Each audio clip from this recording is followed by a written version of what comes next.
Port Commission meeting to order for Wednesday, May 23rd, 2018. Welcome, everyone.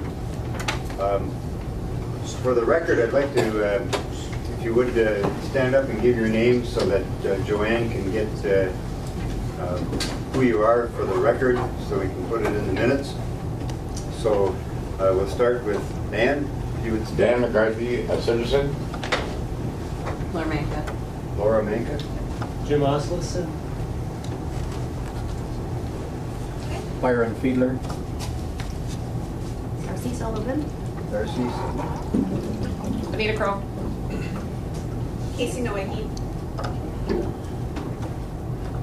Sean McMahon. Nathan Reed. Bob Coors. Okay. Steve Trudeau. And you've got all the commission. Thank you. Is there anyone that has public comment at this time for the Airport Commission?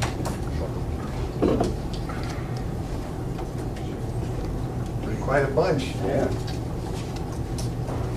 All right. I think everyone was emailed the minutes. I know Kyra's going to bring some copies, and if you want to wait to act on them, but I know that they were all emailed out to everyone. Oh, Nate. Oh, Destin. Yes. Okay. Destin Niger. Sorry. Yes, sir. Security, Nate. She's putting you down for history. All right. Perfect, thank you. So what's your pleasure with the minutes? You want to wait till they arrive, copies, or does everybody have the email? Yep. I'll make a motion. Okay, motion by Commissioner Briggs, second by Commissioner Pavlik to approve the minutes of the April 25, 2018 meeting. Discussion on the motion of the minutes. Hearing none, all those in favor of the motion to approve the minutes signify by saying aye. Aye. Those opposed, same sign. Motion is carried, minutes are approved. Thank you.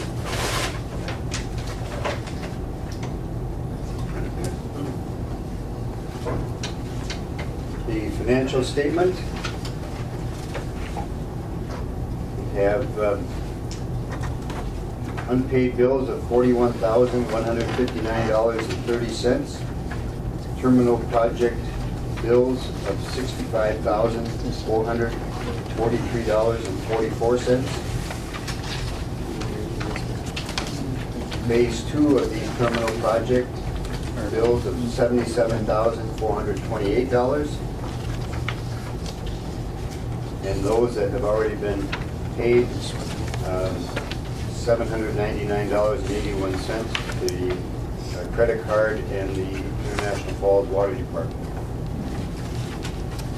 Also, Friends Garbage, Mid-Continent Communications, Minnesota Power, and the Yellow Pages, Berry, $7,173.08.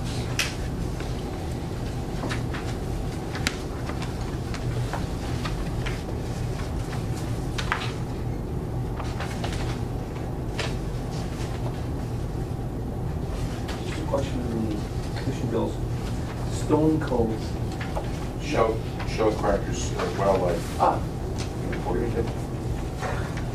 Okay, is there a motion to pay those bills and accept the financial statement? Motion by Commissioner Nettleman. Second by Commissioner Pavlik. Okay, discussion on the bills or the financial statement?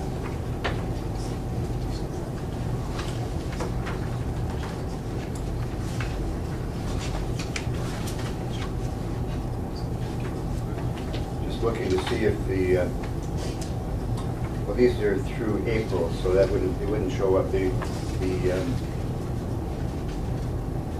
FAA just released a, I know, 141,000, check for 141,000 on the project. So that money is coming, because I know we must be up around 300,000 negative cash flow that the city is carrying, so I know that it was close to half of what that was, so. Northern Investigative Right. Services, how are we sitting with the contractor? Have we renegotiated that? We're good for Which one? Northland Northland Security. Investigative? Very good. Terry. We have a contract. We're under contract together. I know Yes. they had asked for an increase, but I think Yeah. I don't know the length of. I think that's included there because Is it? it seemed to me that the bill used to be about 3,700. yeah, that's I thought. Yes. Okay.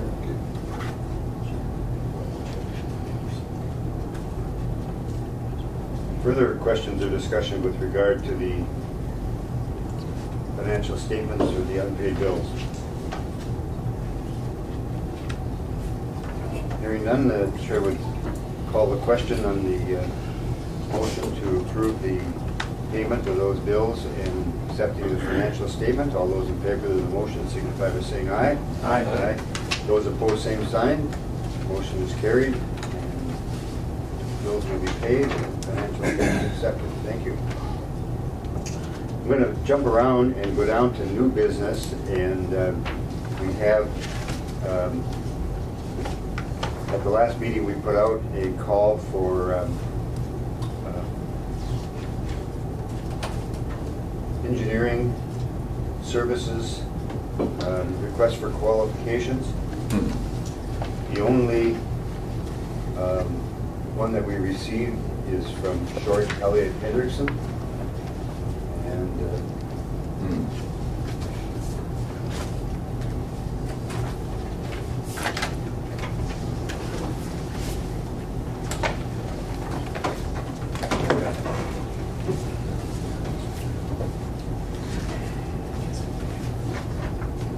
so, I guess, yeah, those folks would, from Short Elliott Hendrickson would leave.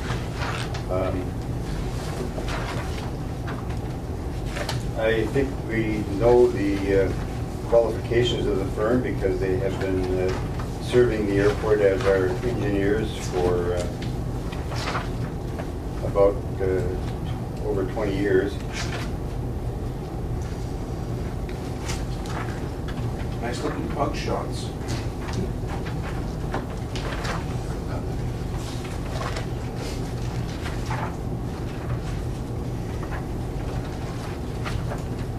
Couple of suspicious characters in here.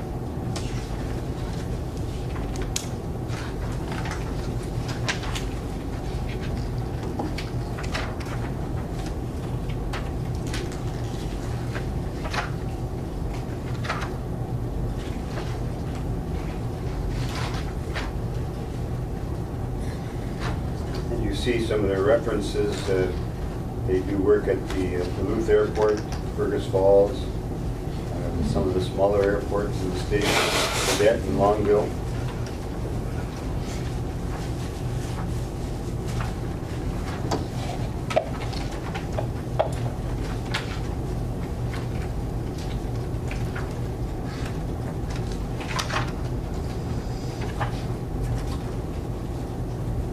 Chair would entertain a motion then to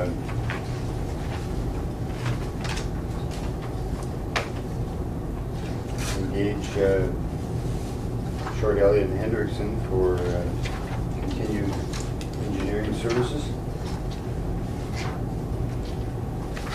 I would move on that. Okay, we have a motion by Commissioner Nevenen. Second. Second by Commissioner Briggs. Just a question, Mr. Chair. Yes, please. Is it a 2-year contract? I'm thinking it's 5, but I think we could be wrong. A year, I guess. I believe it's, I know it's multi-year, but we can certainly check that, but I believe that's the case. We should find out. Yes. But do we want to have one of them come in? I think, I mean, they could all come in, I think, at this point. Sure, yep. Question. Which one is, We'll go I think they're out in the hall. Yeah, I'm sorry.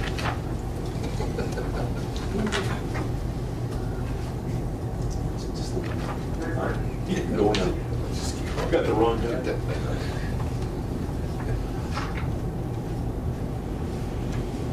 Some of these projects are multi-year. Right, yeah. I just,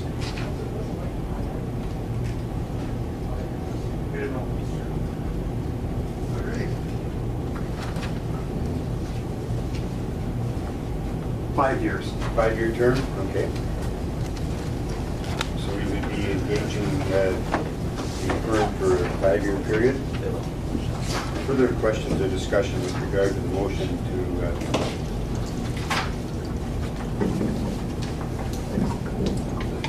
engage the services of Short Elliott and Hendrickson for engineering and architectural services? We can't work on the sewer project. No, as Mr. Chair, just 5 years, I believe, gives the Port Commission some stability with their engineering, but you also tie the hands of future boards. So I mean, there's two sides to that, but I think one outweighs the other. And you know, the project that we have coming up following the phase 2 of the terminal is the runway, and that's going to be a 3 or 4 year project. So it's going to be very key in keeping that going. you've done a tremendous job. Further questions or discussion? We require no one retires during this 5-year period.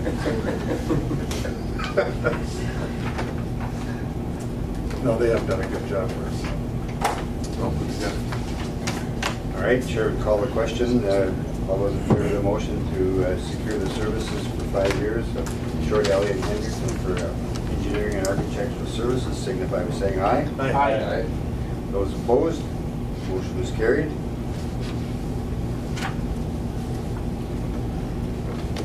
The agreement is approved. Thank you. We like the pictures. We even thought Bob looked pretty good here. That's what Photoshop's for. Yeah. Suit and tie. A little bit of a post office wall. Wanted. All right, we'll move to the engineer's report then. Phase 1. Bob, you get to come up and Steve, you give us an update.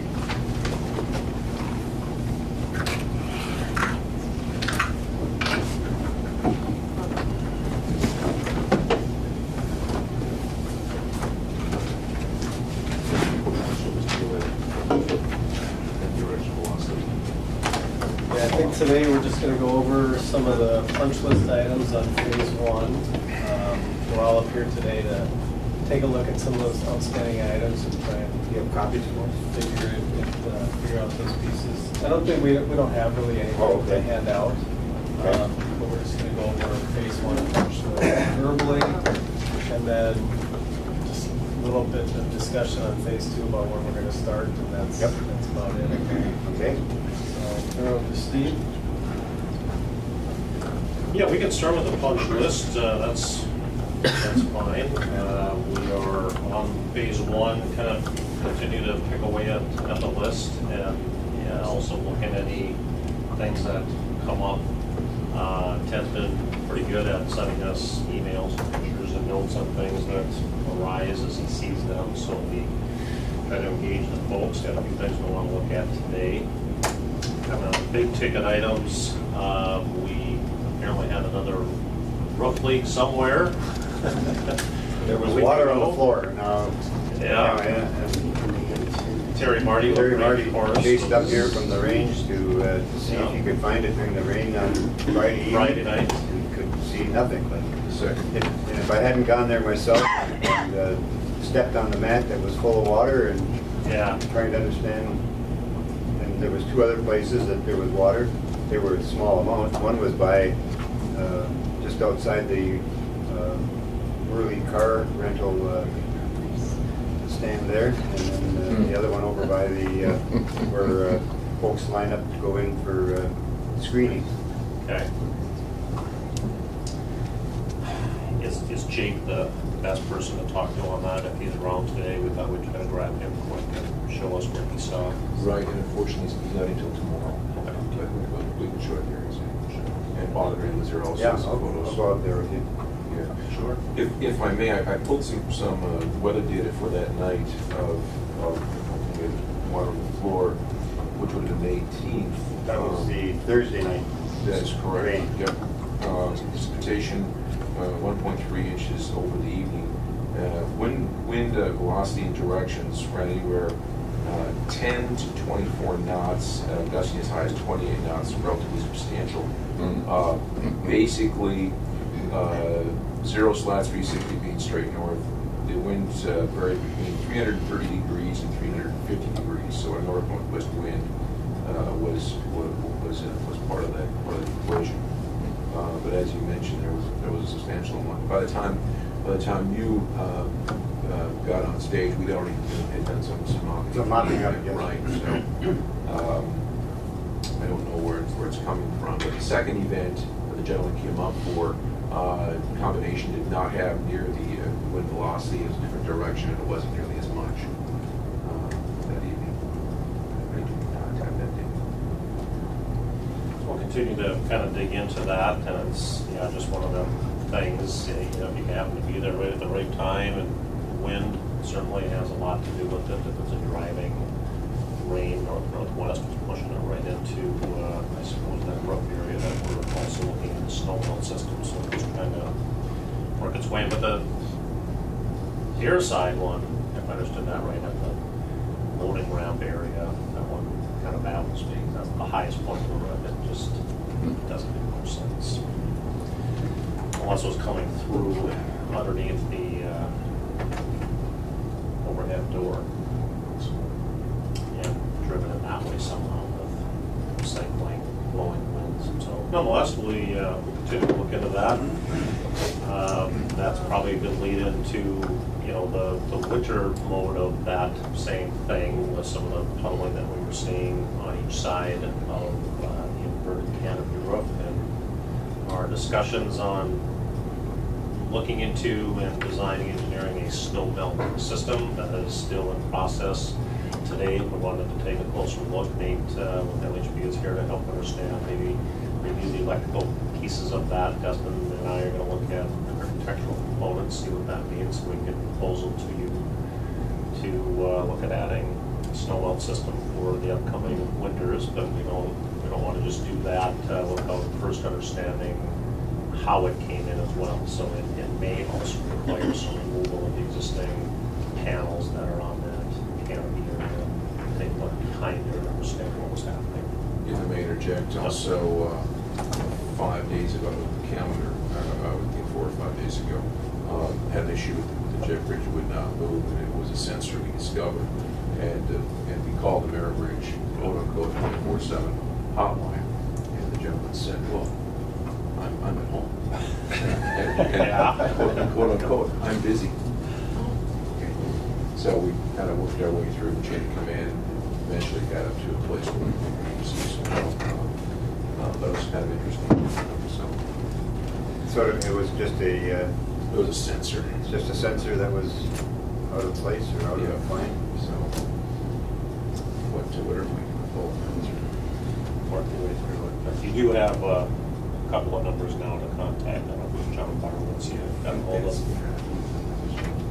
Okay. That's another good punch list item we are still working through on the jet bridge itself, the rotunda that had previously had some leaks as well. And they are engineering and looking at a custom roof cover to go over that rotunda. I've not seen what that means other than an email, but that's what the engineering group is trying to wrap up and present to us. We've suggested that we believe there's also some extensions of the roof rib baffles that are also necessary. So I don't have any new updates on that yet. John Adler just got back to me in the last week or so. I'll follow back up with him and see if we can't get that resolved sooner than later. And in the meantime, we continue to recommend holding their remaining retainage dollars until that is resolved. So there's only 2 folks that you're holding money on after this current payout was released, and that is Ameribridge until they resolve that, and the other one is Bowman until we can meet to review some of the asphalt areas on that southeast side. And we're going to also meet with Carl Bowman today Very good. So we'll try to review that together with Sean and SH's group, among some other items that we want to look into from kind of stormwater drainage and beehive castings we talked about. We also had some discussions on maybe having some curving along landscape edges on that southeast side to stop the landscape rock from getting onto the drive and getting pushed over the other side with winter. Well, I think we're going to look at maybe paving that whole area, the curbing was something Right. Thor didn't want to do. Good point. So we've got some research to do and some recommendations for you at the next meeting, I suspect, after we tease that out and get some pricing going on it. Other than that, Nate is here with LHB, and maybe that's a good opportunity to talk about the digital monitor advertising proposal that we received from Hanson Electric. Nate, you want to? Before we go there, I've got a couple questions. Sure. I am hard pressed to understand why the airport commissioner, the taxpayer, should be paying for an electric panel to melt snow on a faulty design, if that's what it turns out to be. We had all those discussions pre-built about the weather and all the obstacles we run into with snow problems here, and yet we're still having it. So I guess my question is, who's going to pay to fix all this? That's a great point. And that's part of the discussions that we've been having, and the proposals from the design and engineering team thus far is to look at the cost of adding such a thing. I don't know how that gets paid for, other than it needs to be captured as somehow part of the phase one project and funding. Of course, you know, and of course, I'm looking at the ongoing cost of heating that Right. roof every winter for the future. I mean, that just shouldn't, I feel it shouldn't happen. I mean, we were very conscientious about the design of that roof so that we wouldn't have these problems in the discussions we had before we ever went to building. So I just want to put that out there because it's certainly a concern for me. And it may turn out to be something that's very fixable. I don't know. I don't think any of us know that yet. But I just would be very troubled if we're incurring ongoing costs for a design problem. So anyway, it's cool.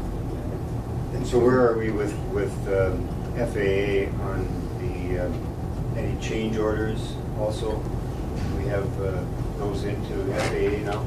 Not entirely. Not Not yet. We are trying to get the rest of those submitted. A portion have been, but there's more that I'll need to actually get some more concurrence letters from you that I'll get up to you. Maybe, I don't know, I'm trying to package them into not individual, but grouping electrical items together and mechanical items together. Try to do it that way with her and see if that makes sense. That makes it easier for her to ask questions and respond with each discipline.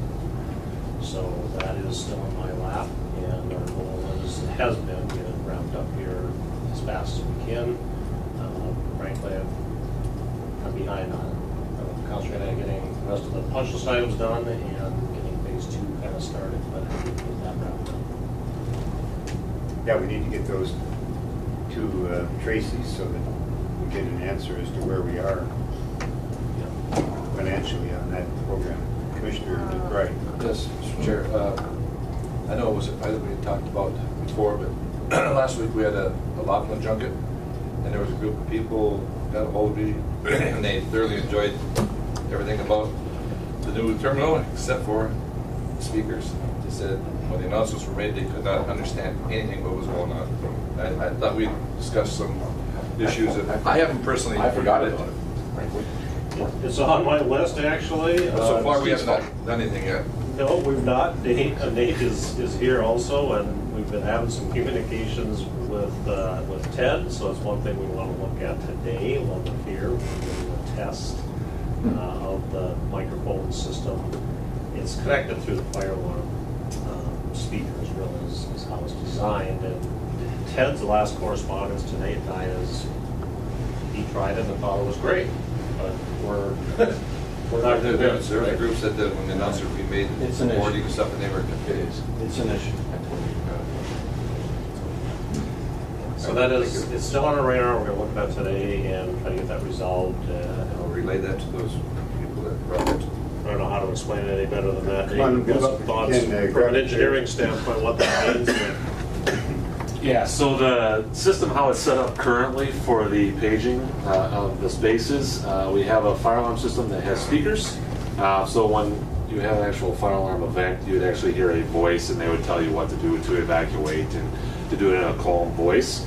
We take advantage of that system by then tying it to the phone system via some cabling so that you can use just any phone handset and make a page over that same speaker rather than having two separate speakers. Now, because of life safety requirements, the fire alarm speakers themselves are very clear. They have to be intelligible. So on the fire alarm announcements, I have not heard any issues in terms of the quality of the sound. So we're investigating today is the connection between the phone system and the fire alarm system. I believe that's where the issue lies, and that's why we're having some quality issues when you're making a page from the station, airline station. If we can't resolve that issue, another option is to provide supplemental dedicated paging speakers just in that space to make sure that the quality is there. But until I can hear it for myself and then confirm that connection between the phone system and the fire alarm system, I want to make sure that that's installed properly and then also grounded properly. Usually when I'm having these types of issues, it's a grounding issue more than anything. So we'll be confirming that today and we'll talk through that and then we'll see if we can fix it while on site today and then try a page and make sure everyone's happy with the quality level. You're good. Now, in the television, or Digital the signage? screens, yes. All screens have the same message on them? Correct. So right now the system, and there's been a little bit of back and forth. So what was installed as part of the original bid set, I think it was some nuance in terms of how they interpreted our specification, but they assumed just one zone. The intent was from the commission and from the airport that we wanted multiple zones. So we're working through to make sure what needs to be upgraded as part of the currently installed system to allow multiple zones, i.e. different messages on different TVs. So we've got one price in from the original installing contractor. We're getting another price from a local contractor, Justin Shipley, to get a competitive price to do that upgrade to see what the cost differential is, to confirm which direction we want to go. But I will also be confirming today that the actual installed system is only a single zone box, not a multi-zone box. From the documentation that I had, I couldn't tell for sure, so I'll put eyes on it today as I'm looking at it to confirm one way or the other that the upgrade is necessary, and then if it is necessary, what the cost should be relative to what the submittals from the contractors are. So the box may be there, but cabling might not be, or? The cabling is there. The box there is the question. They have different tiers of capability. So my understanding from the contractor, installing contractor, is that the box there can only handle one zone. It doesn't have enough, for lack of a better term, amplification to do multiple zones. So if that's the case, then the box would have to be upgraded or swapped out for a box that can handle more zones. And what was specified, what was in the specifications? The way I had written it was intended to be multiple zones. I didn't have a quantity on there, so the way the contractor that interpreted it was, they said no, it was no more than 2 zones. So I'll work with them and talk with that, and that's something I'll push back on for the pricing piece of it, to make sure that we're both on the same page of expectation from the original bid set. But because I didn't have a specific zone call out, quantity call out, there is some non-clarity for my side and their side for the bidding purposes. So I'll delineate that out in a memorandum, determine what was originally specified, what my expectation is from costing, and if there's any value add, i.e. cost change that should be available to the contractor based on that. Okay, very good. Okay. Thank you. Thanks, Nate. There's some other, minor things. Again, I won't go through the whole list of miscellaneous smaller things. Some sunglare coming in on some of the monitors for TSA screening, and I think the Delta counter. We'll think about that today. Just gonna bring that up. You can't see the screens when the sun's coming in there. I haven't already had At that that. boarding. And same with the Yeah. ops office. Same thing in there, the sun coming in there, we read hard to read her. Just Computer screens. at this Because of the glare and the sun coming in. At this particular time of year. Yep. Yeah, I'm sure that's exactly, you're gonna have different sun elevations and angles that are gonna affect that. But we're gonna look at that with Destin and maybe see, maybe it's simple as just some opaque window fill at some certain areas that may help that. That's all it would take. Without covering the whole. Carpet is now ordered, replacement carpet tiles for the ramp area and vestibules. I'm waiting to hear on that delivery, but Destin worked well with the provider MCI to find something that was available in a preferable color to get close to what was there existing. So I think we're probably within a week or two of having that here, so we can get that done. Is that a bad adhesive? Is that? It's not the adhesive.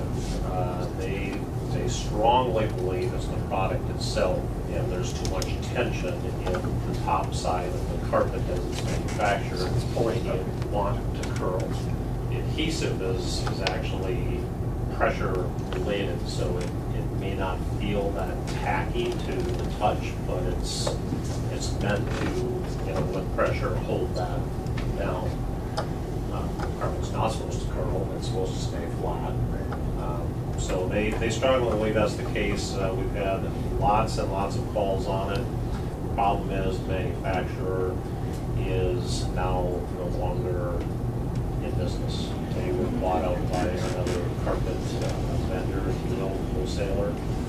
So there's no warranty available on it because there's nobody to go back to. So MCI worked hard with their current distributor to find a comparable carpet, and frankly, put some pressure on it with their buying power to actually get it done at no cost to the project, which was admirable. Appreciate that.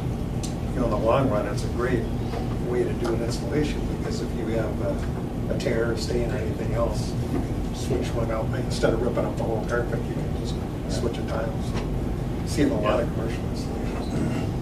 That's a great point, and that's something I want to follow up with them to make sure that they're now getting more what we call attic stock replacement tiles that you have on hand for exactly that purpose. So we had that on the first round, but now we need to replace that attic stock with the new carpet.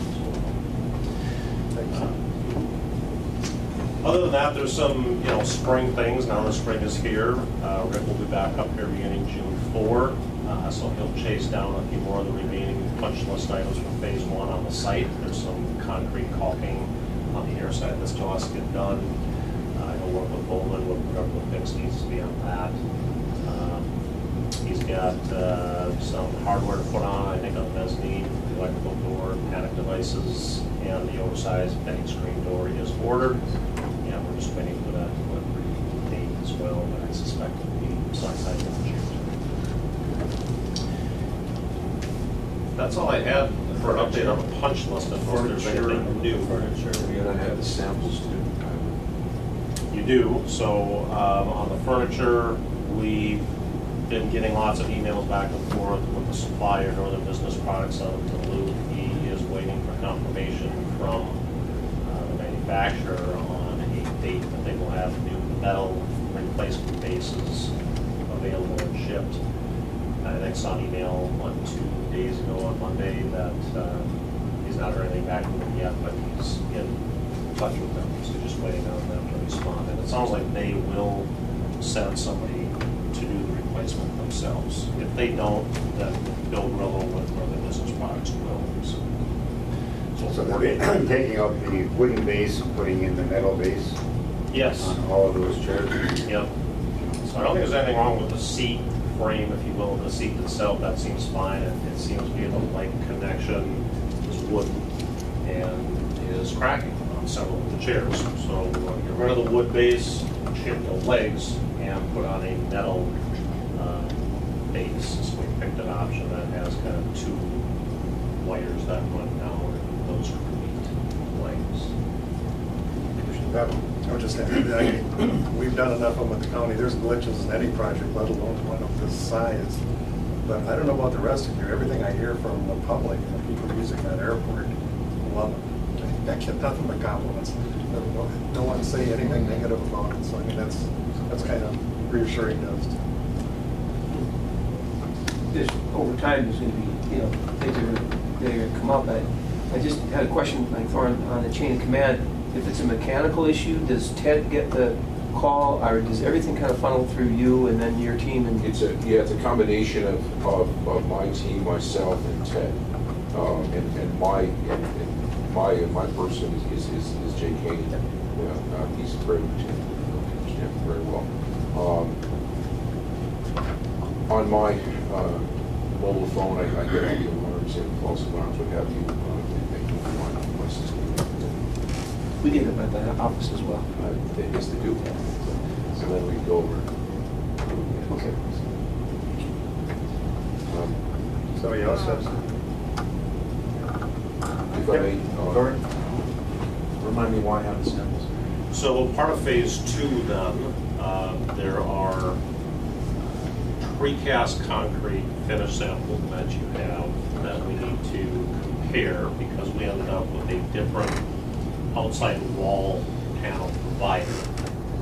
Moline, Fabcon did phase 1, Moline is doing phase 2, trying to make sure Moline's product is going to match up with Fabcon's product since they're tying together. So we're going to look at that today with Destin and give a yay or an A, and maybe keep going on a number 4 sample. That's the third one. Moline themselves rejected 1 and 2. So you've got number 3. We'll take a look at that. And I think by the picture, the rock seems good. I'm not sure about the spool. That may be off a little bit. Also, if I may jump a bit, I can think his name, forgive me, who's building their sign for the sign outside the terminal building. He assures me this week they'll be done. There's some confusion on his team, on his part, who is attaching the letters. Yeah, we had, I believe, agreed last time when Rick is back up here in June, there's no reason Rick can't go ahead and install those. And that's for what you. He did the first round of signage that's already there, so he knows what has to be done. I think you're going to provide it, and Rick will install. Very good. Also, if I may jump back to Nate. Nate, I can't remember, we've had some discussions about lighting needs for the ramp during the phase 2 construction. Forgive me if I've forgotten this. We had coverage into the customs area. Okay, so we'll be good there. We're replacing that with something that. That's correct, yep. Okay. We're adding additional lights as part of phase 2 on that side. Okay. And we'll. Yep. Thanks. One other item to put on your list, I don't know, and maybe just to check to make sure that the plantings that were done are going to, that they survive the winter. And it's been a tough winter on, I know, my own home, I got lots of winter kill, so it would not surprise me. Like when we did the fence project. Yes, yes. Some of them may have been almost dying. Yep. Yeah, we will take a look at those. I was thinking the exact same thing while we're here. We want to get our eyes on that, see how they fared through the winter. We'll also be setting up what we call an 11-month review and walkthrough of the entire project and facility, which is, a month prior to your expiration date of the 1-year warranty, so that we can capture anything that we haven't already been chasing on and get it corrected for you before that expires. So that'll probably be coming up in August or September. We can do it earlier as well, but we want to do it 1 day prior, probably about a month typically. So we'll take a look at that. I do have all of what we call an O&M manual, operation and maintenance manuals. There's 2 sets. There's roughly 10 3-ring books in each set. I have them with me today, and I think we're going to try to get one to the terminal and maybe get it on the mezzanine. We can build a shelf or something maybe for when he's here. The other one, I don't know if or you want to keep it in your office, or if Kyra wants to keep it in her office. I nice to have that second set in case something happens at first. Why don't we keep it in your office? When we get the new office Sure. in phase 2, we can move it into there. And keep one up in the mezzanine and one in the office. Hand in hand with that is what we call a final as-built set of drawings, plans, and specifications for the terminal project. We have a digital set already available. You just need to know if somebody wants a paper set now or after we update the CAD drawings. And if we're gonna do paper, where would we house that? Mezzanine, I would think. Also. That'd be the place Do to you want a go. paper copy, or would you prefer a? Well, Both would be good. yeah, Absolutely. at least one paper copy. Full size or half size? Okay. You got it? The building has a personality. We haven't come up with a name for it. And yes, I said it, I didn't say her. You know, people, and I still get questions from people, why didn't you remodel? And when I explained to them that it was much more cost effective and easier on the commission's pocketbook to build it because of the grants and stuff they're able to obtain. So all in all, it's turned out very well. We'll get the glitches. Further on phase 1? Quick handout, we've been updating this monthly for you just on overall costs. What you, again, just approved in the pay app today, was frankly just a release of the additional retention dollars that were being held. So the only thing left currently is Mayor Bridge retention and Bowman retention. There are some things on sort of that backside that I'll need your assistance with so we can get it finalized. We initially started out with a $50,000 cost item for the commission's efforts, if you will, Kairos time in managing the project from your end. And I don't know if you want us to keep that line item there. Is it 50? Is it less? Is it more? Whatever that is, I kind of need that confirmation to make this whole and complete at this point. She's busy managing another project right now. An important one. Yeah. The same would go with legal fees. If there were legal fees that were captured as part of this project on your behalf that she's put on your books, I'll need to know that amount to plug in here accurately.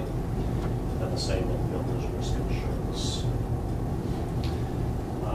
At the bottom, you'll see some of these line items that are pending and in process, whether or not they, are finalized as a cost to the phase 1 project, such as the snow melt system. We'll get through that. But I wanted to get them on here so at least the exposure was there. So that exposure box, if you will, of the 341,000 will get adjusted after we confirm some of those numbers with you, and as we detail pricing of asphalt or curving or drainage, the bank or those kind of things. That's just a quick update on that. So we need to get you a figure on the builder's risk insurance or tie that in? Correct. I need 3 things. I need to know Kairos cost. Yep. I need to know legal cost and builder's risk insurance cost. And I can harden up those numbers and see how that About takes. $91,000. Right? About $91,000, so. Just me. Have to cover the 50, 20, and Kyra would have to confirm. right? Yeah. That's what he's looking for. Yes. We need to get confirmation so we've got accurate. Yep. And we'll check with Steve, but I don't remember anything on the project. I should have a contract, maybe, Yeah. it won't be a lot. no. But there'd be something. Could be. Okay, so when we firm those up, we can understand what that bottom exposure box is. And ultimately, that's what we're trying to then figure out with both FAA and MnDOT on their percentage of allocation to understand what then your local responsibility would be on that. Local share. Okay? Okay, we're familiar with that.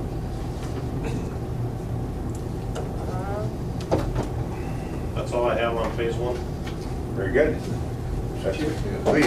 If I, on top of Commissioner Pavlik's remarks about the new terminal, it's always good to have Brian with the operations perspective. From an operations perspective, how is the new terminal meeting? It's great. Versus the old? No problems at all. Got good flow going. Hasn't been too many glitches for us. Including the Laughlin trips, I mean, that's been, A lot of it was training. The last flight that came in, when Ted worked fine, even on auto level and everything else, that was the first time. But then again, that's one operator that knows how to run it. Because when it came back, it was different operators, they didn't use auto level.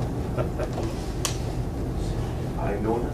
So you gotta change the level of the, Oh yeah, you gotta raise it way up. Bridge at in order to meet that 737. 737. Then, because it's made to fit the bigger plane a lot better with the canopy system and everything, and then get it into auto level, you know, actually get it all leveled out, and then with the sensors that are on there, as people walk onto the plane and start settling, the jet bridge goes down with it. Yeah, we moved the bag covers for the flight loaders. At MSP and larger airports, the jet bridge goes out to the same airplane every time. So- Yeah, yeah. So that we have some unique issues, there's no question. I do have just a couple of paperwork items for Bob to sign. It's just wrapping up some AIA documentation and a change order for the overhead door folks that we've already paid them. For some reason, that one fell through the cracks. so we Keeps us can't out of find prison here. Exactly, and we. All right, we want to go to phase two? Sure.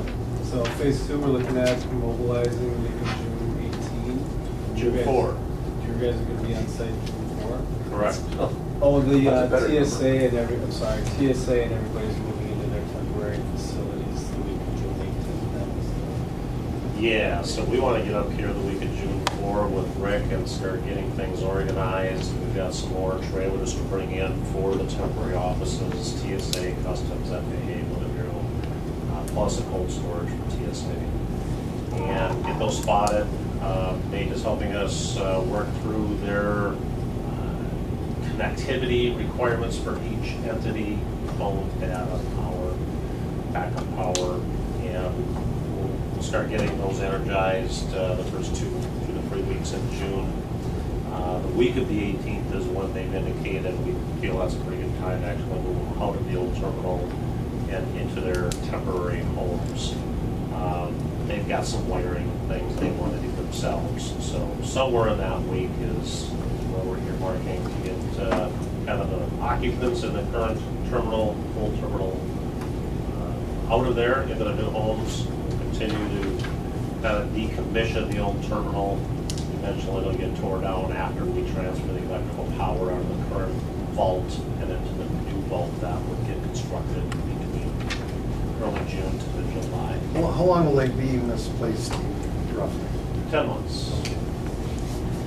So into February, March of 19. And our schedule is a little loose yet in terms of when that terminal comes down. It is reliant on the new equipment and regulators appear to arrive for the electrical vault. Scheduled for about mid-July, it could come earlier, it could come a little later. Once that's done and installed, we can sever the power and start tearing down the old terminal, then cut in footings, structure, get the panels up and start the closure. These trailers, I mean, do they have bathroom facilities, or They do not. they're just like the last ones that were in? Okay. Well, it's just like the one that's out there right now, if you've seen the one that is over on the southeast side. That's what we keep calling a Connex type office trailer. So it sits right on grade, there's no steps needed. Connex, not a condo. Right? Yep. So they're 8 feet wide by 20 feet long. Confirm that works with both parties. So that we have to do customs. We will need to use the existing bathroom facilities and have access to them with the new terminal phase 1. Are they gonna be set up next to the one that's there? Two of them will be down on that side.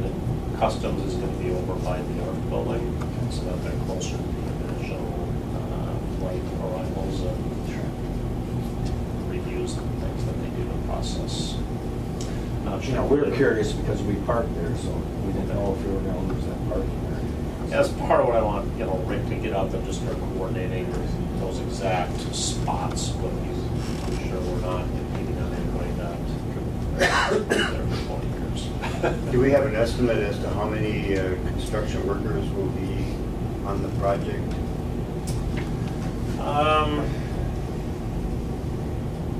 No, we can certainly do that. I think we might have done that as part of phase one. We can revisit that in terms of total jobs created, if you will. We'll average anywhere from, 6 to a dozen for most of the project, and there'll be peak times. That will certainly increase. But we look at by trade to see what their crew size would be for each part and piece, and then provide that information to you and say, yeah, that's a great thing, it's going to create 187 jobs. Yeah, I'll absolutely look at that. Okay, thank you.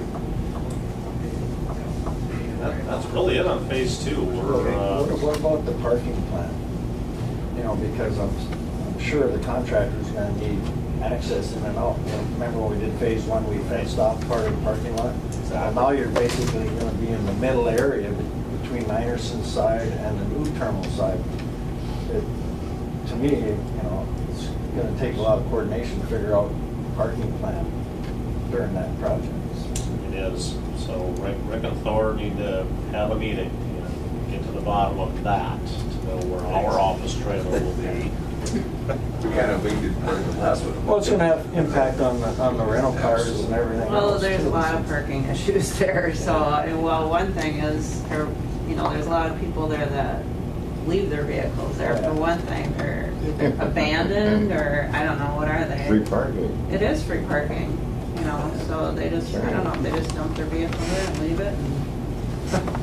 It seems that way, doesn't it? It sure does seem that way, so I mean, that's an issue there, if those could be gone, I don't know how many vehicles are there that aren't being used, 20? It's quite a few spots. More than that. Yeah, at least. At least, what did you say, Thor? So do we need to... Right, and then you have all, the rental cars.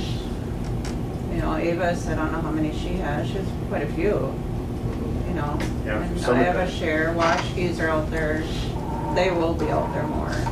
And then you get all the cabs coming out there during flight time. And I don't know what you're gonna do about that, because, Well, it's gonna be a lot of interesting. them are right That's pulled why I up bring in it up, front, because- and Because, phase two is Yeah. kind of in the middle of operating it is on right this in the end and middle. this end, and now you got tying up the middle. Because the contractor's gonna need space to demo. They will. We will do the same thing that we did on phase one for the air side. We'll make sure that there is a secure fence that, maybe is movable as we need and adjustable. But we'll have a 6-foot, I think, perimeter fence that will keep side secure. The land side we'll probably do the same after we establish sort of the construction boundaries and what we need for staging and laydown and access areas. Parking itself, we can certainly figure that out and make sure the contractor's day-to-day, it's not a tool truck, it's just how they get to their job. That can be on the farm of the lot or on the road, whatever we need to. Because conceivably, right at the time when you're probably gonna start demoing is the next Laughlin for like the 28th of June. So that you're gonna have 100 cars showing up, Yeah. parking there too. Earmark those days to make sure we're trying to not be, in your way of those important operations. Parking around the fence.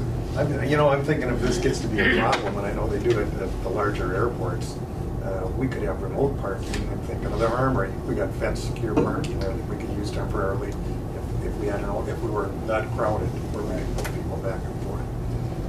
So, I'm just throwing that out there, maybe an option. If we can make the room there, obviously, that's best.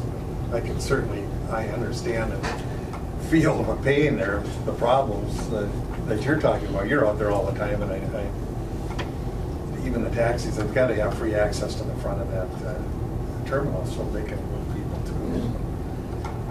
Some of the people, I don't want to knock everyone who's got a vehicle out there, because I know many personally, and so does Thor, use that airport a lot, but they'll take long hiatuses to who knows where.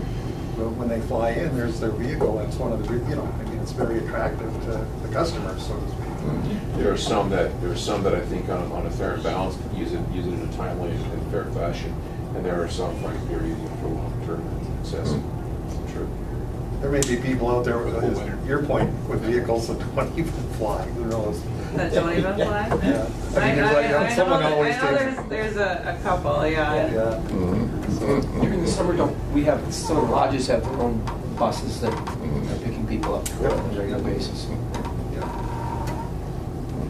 That's a great question. Is still a work in process to pin down the exact perimeters, if you will, of the fencing on the line side, so that we can minimize that construction. It doesn't work well. A little tight. It doesn't work well with Blade Rick, so. Yeah. Right, he's easy to blame. You know what they do in Duluth too, because Carol and I are there a lot, the two of the motels that I'm aware of allow people to park their vehicles there while they're on their vacations, free of charge, because they stay in the hotels. So there may be some options there too. Something to look at anyway. I'm just talking about the way other airports do things when they've got parking issues. I think for a lot of people, it's more than the parking, it's having a secure place to put your vehicle. We'll work through the plan and kind of make sure it's. We advertise it as free parking.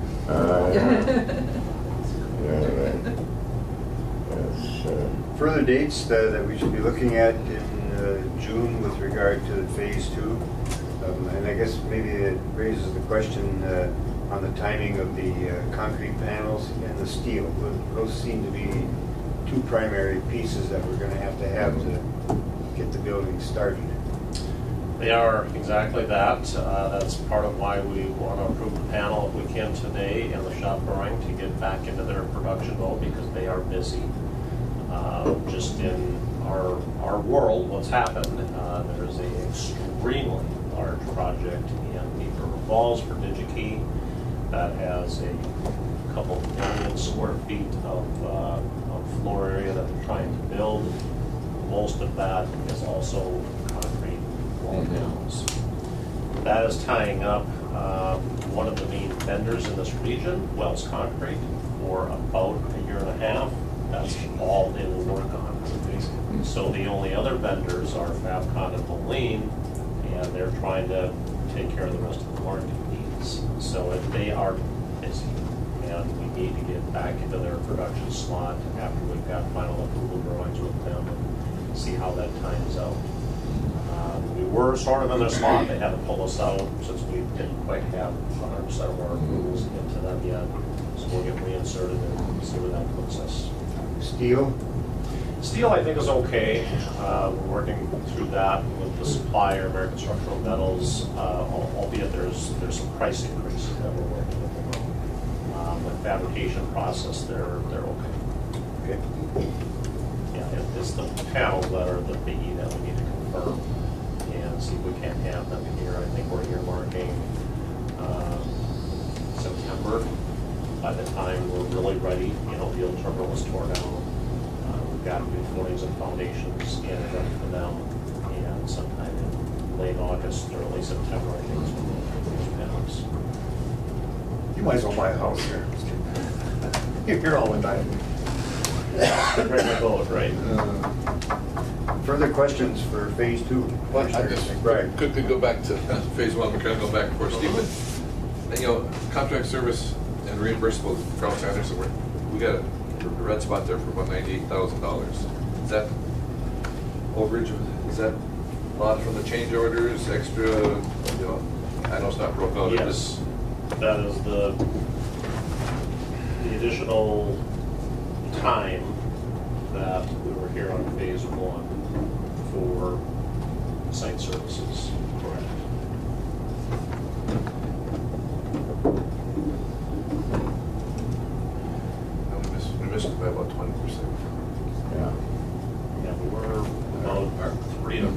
funds, I think, past the original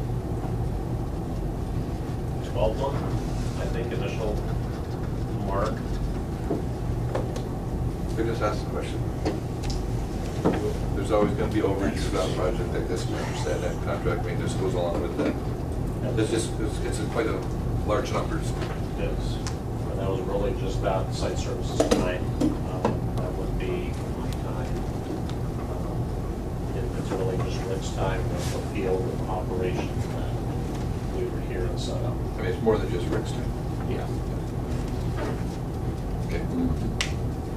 Okay, further questions? All right. We still like them or not? I think For today. For today. End of the day. All right, thank you. We are not gonna stick around for the rest of the meeting, so we're gonna. You're gonna head out to the airport? And get going. Go to work. All right. Going on these items, so appreciate it. We're glad you're here, Bob. Thank you. Thank you. Thank you. Yes, I do. I can take those and get inserted in the books. Yep.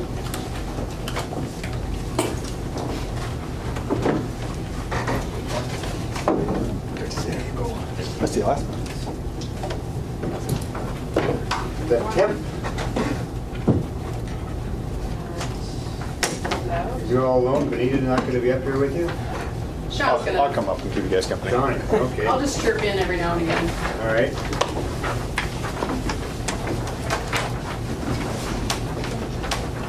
All right, so Sean and I prepared a memo that kind of summarizes all of the pieces that we're going to go through today. It's quite lengthy, so we'll just kind of go through it, read it as we go along, and then you'll have a record for it. Yeah, we thought, we have a lot that we wanted to go through, both with the triggering event master plan and the potential runway phase 1 project for this year. So it's kind of good to get what we're going to talk about in writing so you guys can kind of digest it a little further after the meeting and have a reference. So I'm going to give an update on some items related to the triggering event master plan, and then Sean's going to take a deeper dive into the runway reconstruction.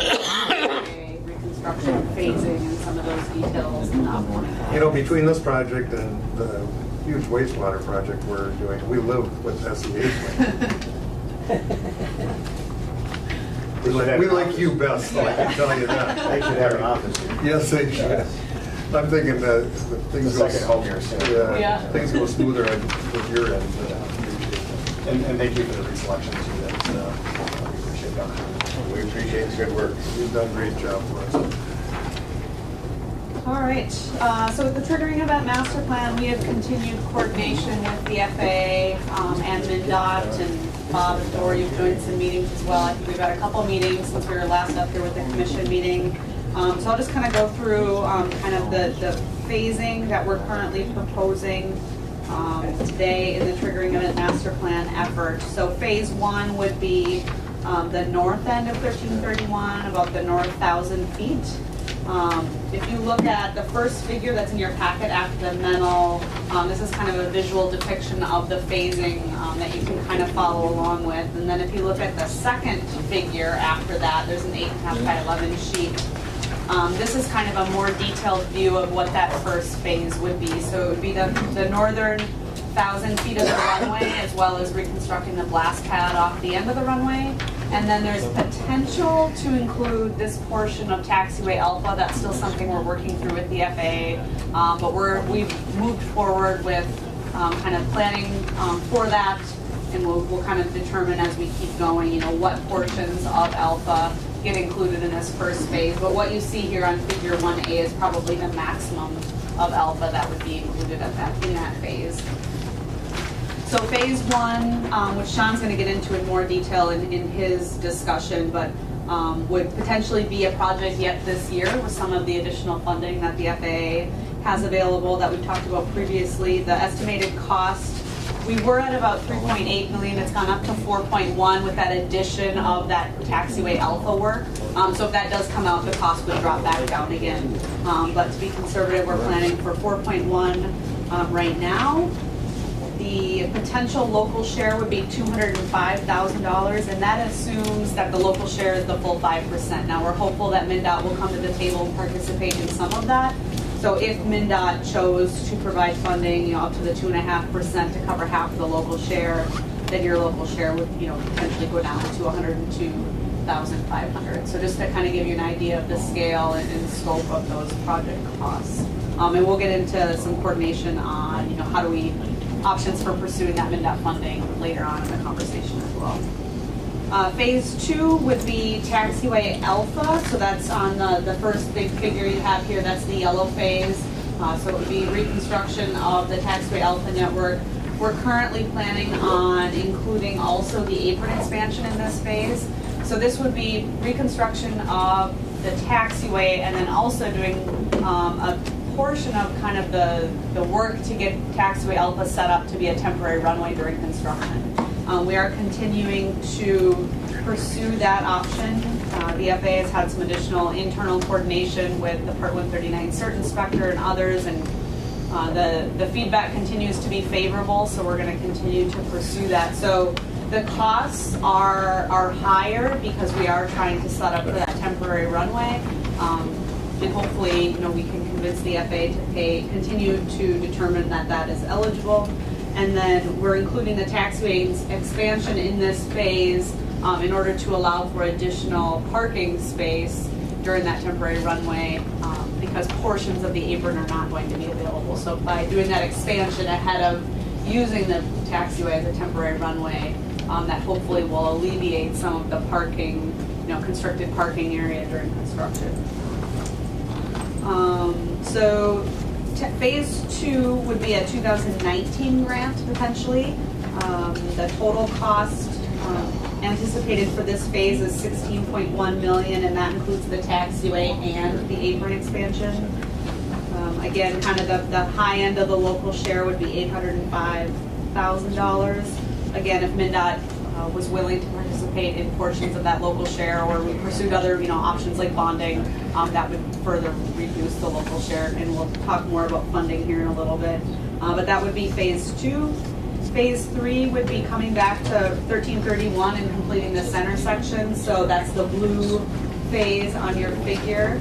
It's about $16.8 million, and then the local share on that phase would be about $840,000, assuming no MnDOT participation. And again, that would further decrease if MnDOT participated in the local share or other sources such as bonding were used to cover the local share. So that's where we're at with phasing for the first 3 phases of the project that we'll be proposing. What was the cost for phase 1? Remember? 4.1. 4.16. 4.1, okay. What was that street? Yeah. For which one? Bay Street. Phase 3 is 16.8. And this sheet actually has each depiction of the costs and project duration. Oh, there it is, okay. So am I adding right, we're in the neighborhood of what, $58 million project? About 35. 35 million? Yeah, total cost. Okay. And then, and our share would be projected to be? No, 5% of that. Half of that, 1.5 million. 1.5, so 30. Well, I'm just trying to make a case for the public on how we actually benefit from these projects. I mean, we could never afford to do otherwise. No way. No? And MnDOT is very supportive of this project. I think that 1.5 million that they just calculated, that seems to be good math, correct? Yeah, and they have a whole schedule on how they provide grants to projects to supplement federal projects, and they cap out amounts. We'll talk about that here in a moment, some strategies. So it's just the way it's set up. I mean, there's really an effort to keep the local share affordable. So we certainly appreciate that. All right, thank you. And as we go through the design of the FAA is concerned to what this project's affordable for the community. So I think that's something as we phase it out, these large dollar values, we're really trying to take a look at that and kind of what the biggest thing we can say too. So I guess phase 2, and we're still on phase 2 that you may have, expansion of the taxiway going to be about 16 million? For the For what? reconstruction of the taxiway. Reconstruction. And expansion of the And apron. expansion. Of the apron. And then the taxiway does get a tad bit wider because we're adding shoulders. Okay. Now, will the apron be done as a, not a separate project, but as an addendum, or how will we handle that? Because we don't know how much money is going to be left over from the phase 2 of this terminal, which the bonding money is allowed to be used on the apron. So that could bring the cost of that down also. But we don't know how much money is going to be left over from phase 2. So when we bid that, or however we do that, we need to keep that piece kind of separate. Can we carry over like that into the next project? Yes, that's what the bonding, we put that in the bonding language, so we're protected. If there's any money left over from phase 2, we can use it for the Right. apron. And the timing should work well, with the bulk of the construction for phase 2 this year. Yep. We'll have an idea of what money is available for this project, because this won't be done until next year. Right. We'll have some idea of the funding that will be available.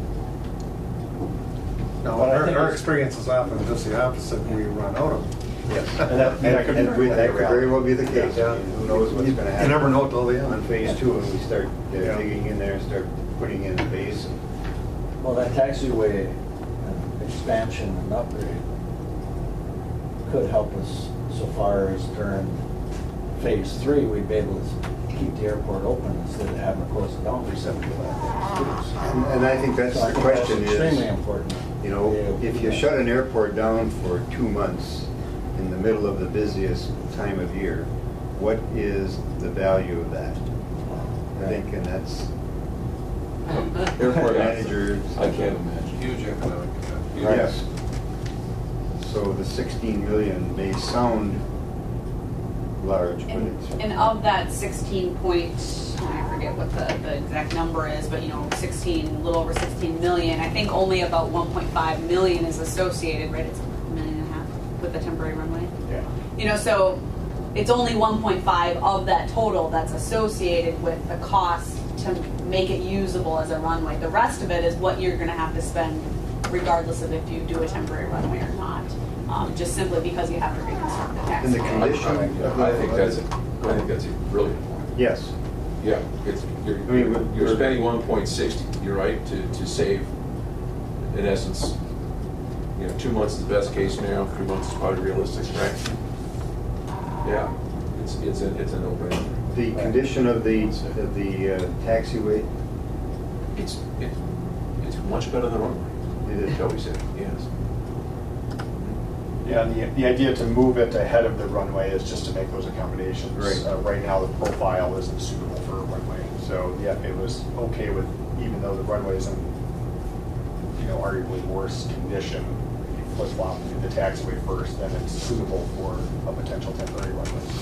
And what do we, did you address that? They're okay with the approaches being offset?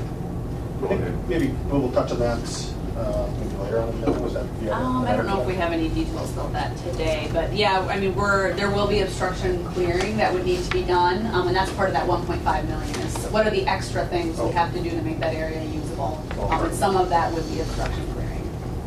But because you're not gonna have a full ILS, to both ends or either end of that temporary runway, the area we need to clear for is narrower and less restrictive, so it's not quite as much as if it were, a permanent long-term runway.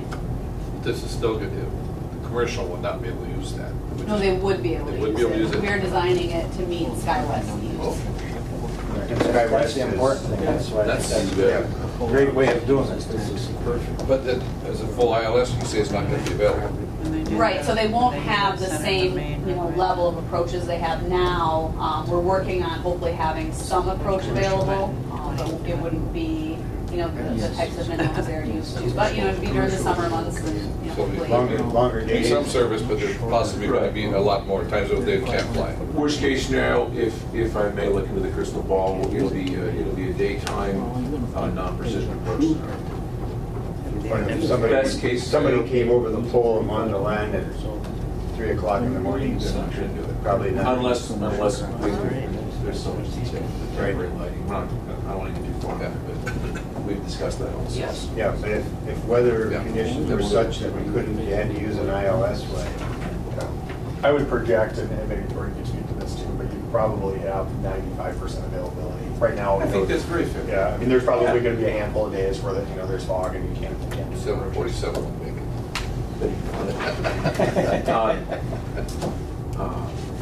Yeah, I think that's very fair. I think you've been doing the right is in the best weather months. Also, there's no question you'll probably have a 95% mission completion. And you don't have it on the drawing here, but you're going to give, if the taxiway becomes the runway, you're going to give that a different number? Right, so it might be referred to in the memo at some point, but kind of the goal is to lessen confusion, so we're giving the temporary runway a different number. It would be 1432, which is kind of the next, we would be rounding up on numbers, the way the magnetic declination goes. So hopefully then as we're coordinating with FAA and they're developing flight procedures, it should just make it hopefully easier for everyone to have two completely different sets of runway numbers rather than doing, 1, 3 left and right that you might see at an airport that has 2 runways that are open at the same time. An example of that is kind of interesting. It's a really good, it's a smart safety play because the Fort Francis Airport, the runways currently in the last 40 years, they're officially not 3012, but actually those runways are identical as ours. They're literally sitting 310 degrees and 130 degrees. And the reason why we changed it was that when the Fort Francis Airport was commissioned, there was tremendous amount of confusion going on the 3-1 versus 1-3 Fort Francis International Falls. We asked the Ministry of Transport they would change it, and they did. So it's a good play to put a different number on just in case. Avoids confusion. Absolutely. It puts in the pilot's mind that 10 degrees up with wait a minute, it's a different, right? So, Yeah. Maybe Bob, specific to your question about bidding the taxiway reconstruction as well as the apron expansion, I think we would have to debate on how we'd want to approach that, but they would be under one grant, whether we bid it as 2 contracts or 1 contract with 2 schedules. We would have those costs separated, so it'd be like 2 projects, but depending on the contract, we would vary that, but we would have those costs separated. Very good, thank you. And Bob, you're tracking about $450,000, I think, right now left in the bonding. So that's kind of the slush fund that we're working with regard to phase 2. Anita's laying pretty low here, it makes you guys come up now. I was just thinking the other day that I'm kind of involved in a race derby. I'm letting these guys do all the hard work, and I get to hang out. And you're sitting back in a six-pack or not saying much, maybe a little nervous, you know what I mean? So that happens when you grow old in this business, they kind of put you in the back. She's got your back. You have no idea what that is. That was about 10 years ago. 20 million, she said. Yeah, I noticed that. The bigger the numbers, the farther back she sits. Okay, further Casey and Sean. All right, so some of the other items, so I guess that's the preliminary phasing, and Sean will have more details on all of those phases. But some other items that we've been coordinating with the temp are, one item is the taxiway connectors. If you look at the very last sheet in your packet, this shows the current proposal for removals and construction of taxiway connectors. So if you remember, when we started this project, we had talked about, we did anticipate we would need to continue to plan for the removal of Bravo. That's the diagonal connector that goes from the apron to the runway intersection, as well as Alpha 4, which is the connector that comes off of the apron area.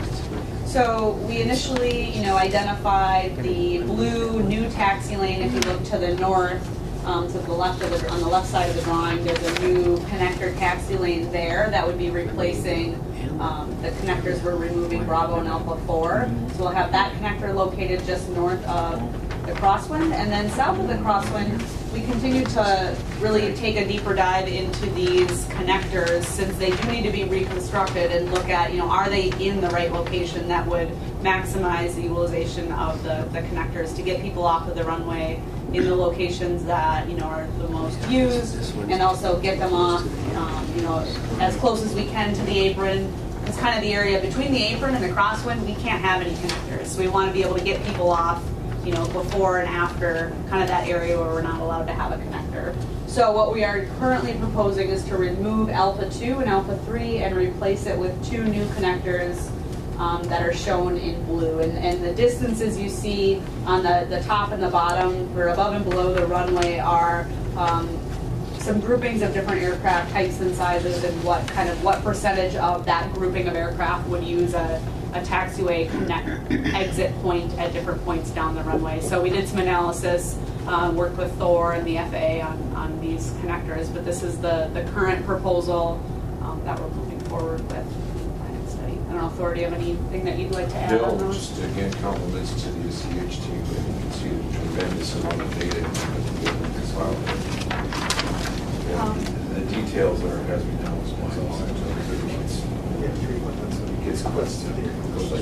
At this point in time, the FAA supports, or continues to support this taxiway plan. Please correct me if I'm wrong, they sound very, very supportive. In fact, I would think, if I may stretch a bit, they're pushing for it. Is that kind of sounding, is that fair? There's a couple of hurdles, though, that we have to go through yet with regard to the using the taxiway as a runway. Not only the funding, but what is the SRM? Yeah, the Safety Risk Management Panel, and we'll talk about that Okay. here in our, what we'll go through. Okay. Yeah, there are some additional steps before we get to kind of the official yes on that. Just for understanding that in the final analysis, when the project's completed, there'll just be the 3 cross taxis. Right, and then there will also be Alpha 5. On the other end. Oh, okay, all right, One that's gotcha. already existing. All right, that's what I was wondering. And you also have the crosswind runway, which you're not supposed to use, but. And I didn't, We've got to, it's a great question. It's frankly, this access to the runway versus, and you guys know it's true, it's crazy. You can drive out of the Kmart parking lot for free, but you can't, it really is, okay, you can't use the Bravo onto the active taxiway. If I got, you can use the runway. Yeah, you can use the runway, you can taxi over and active run, onto the roller. No, we're not gonna let you access from there into the airport, you gotta go on to the runway, you gotta go over here. And then I asked them, really? I mean, it's worked flawlessly for 70 years, and unless things change, we're probably pretty good. That's the personal opinion I've had today. Byron? Yes, on the last page, between the 45 and the 5,000 foot marks, there looks like 3 new approaches from the taxiway. What's the thought on that? The orange, Yes. that's the current airport layout plan, kind of long-term plan for the airport, depicts future taxi lanes in those locations. So you would build them now and just kind of blank them off, or what? There wouldn't, none of the orange will be built Oh. now. That's kind of longer term development, but it's just showing how it relates to the more near term development, which is shown in blue. Okay. Just kind of a reference point. Which one goes to the hangars? If you look at the last figure, figure B, you can see gray. Those are existing taxi lanes. Okay. So those are the 2 that go to the hangars. There is some orange kind of on the outside. That's just updating to new fillet turn design standards. We've widened that. At the time, those are reconstructed. in all these years, I never realized, I always assumed the crosswind was 90 degrees on the top side. All right, so one other task item that we have as part of the triggering event master plan is updating the airport layout plan.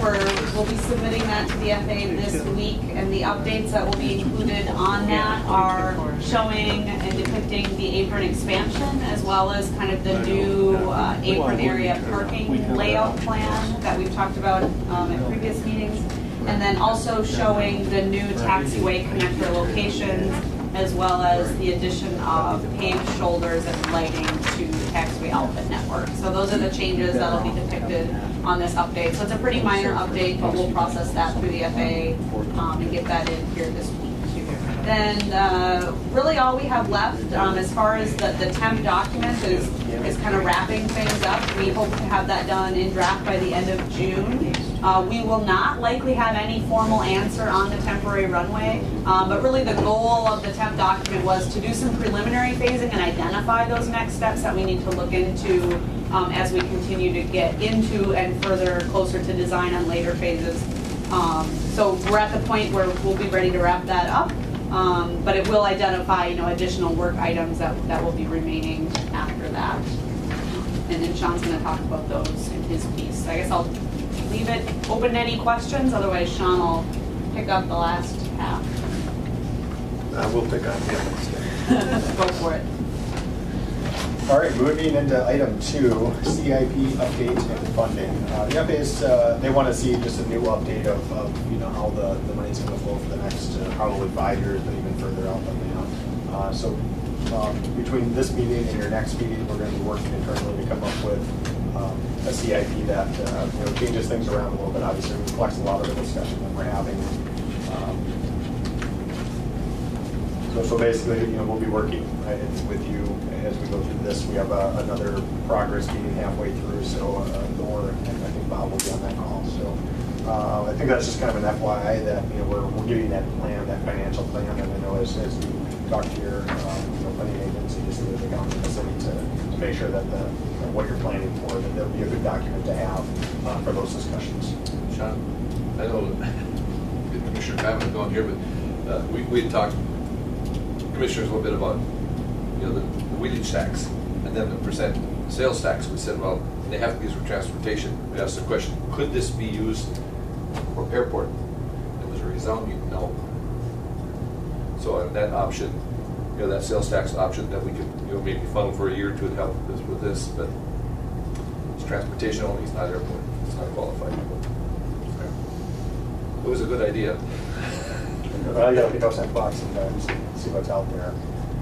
And what we hope to do, as we alluded to before, the local share strategy, we want to come up with that amount, kind of the worst case scenario, so you guys have some opportunities. And then we want to start, looking at all the different avenues of funding sources.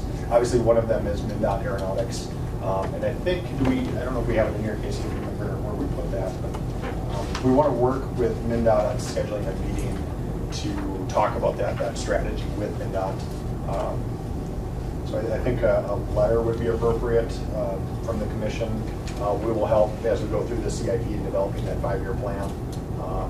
But between now and June 20th, if we could send a letter and set up a meeting with MnDOT to discuss your needs, I think would be appropriate to kind of get that discussion going. And it's not just the regional engineer that we're going to talk to. This is kind of changing some of the funding strategies that MnDOT has for the state as a whole.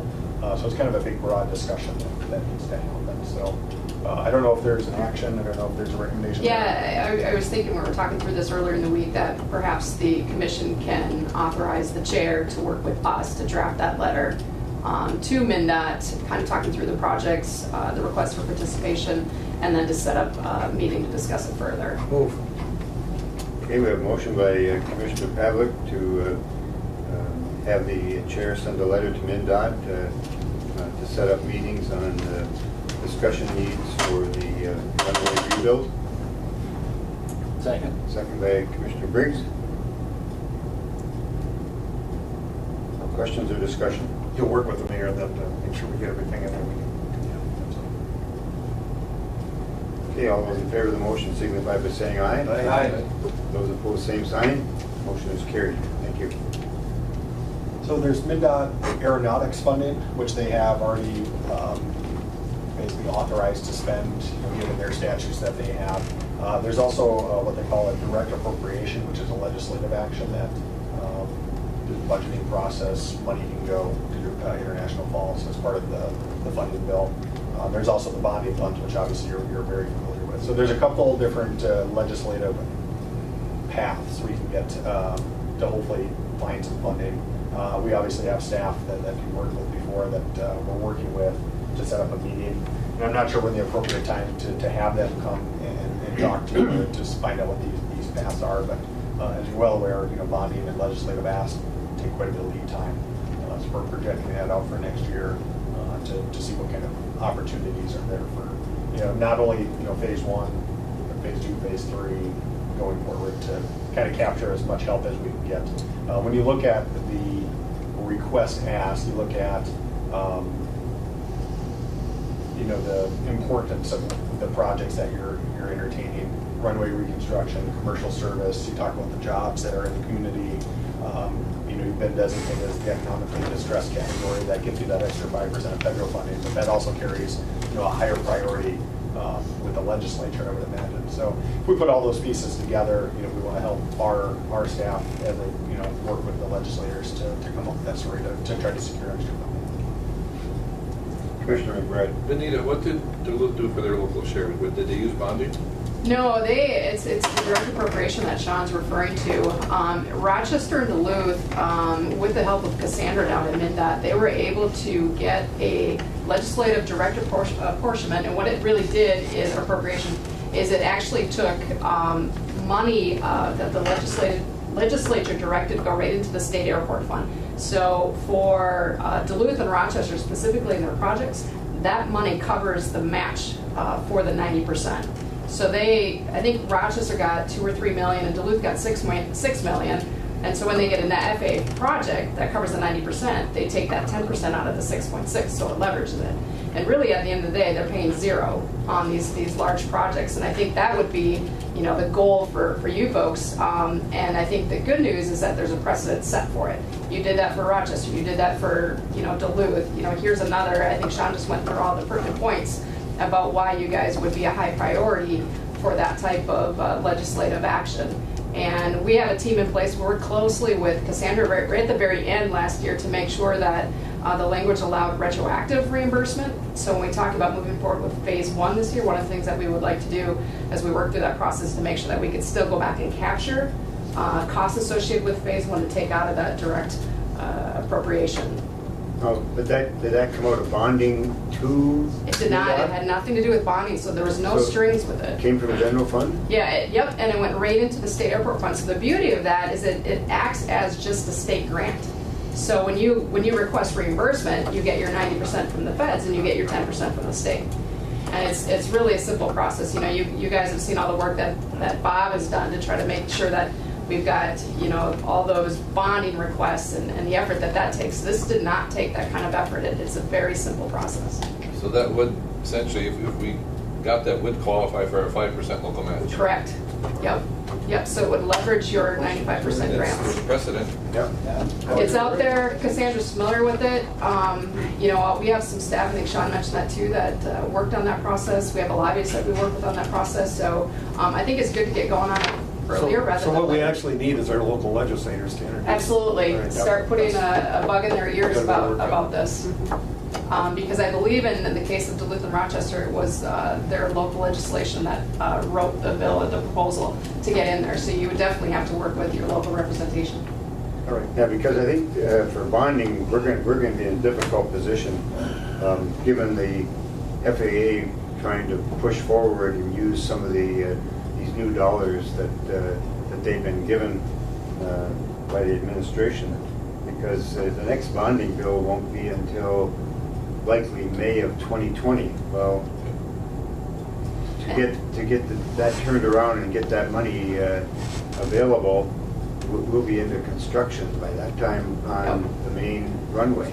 And I think bonding has some strings that make it very difficult to reimburse yourself retroactively, whereas the direct appropriation did not. It's clean and we don't have to wait for a bond. Well, and so we've got to go after it next year, which is the budget year of the legislature in 2019. So we've got the figures here.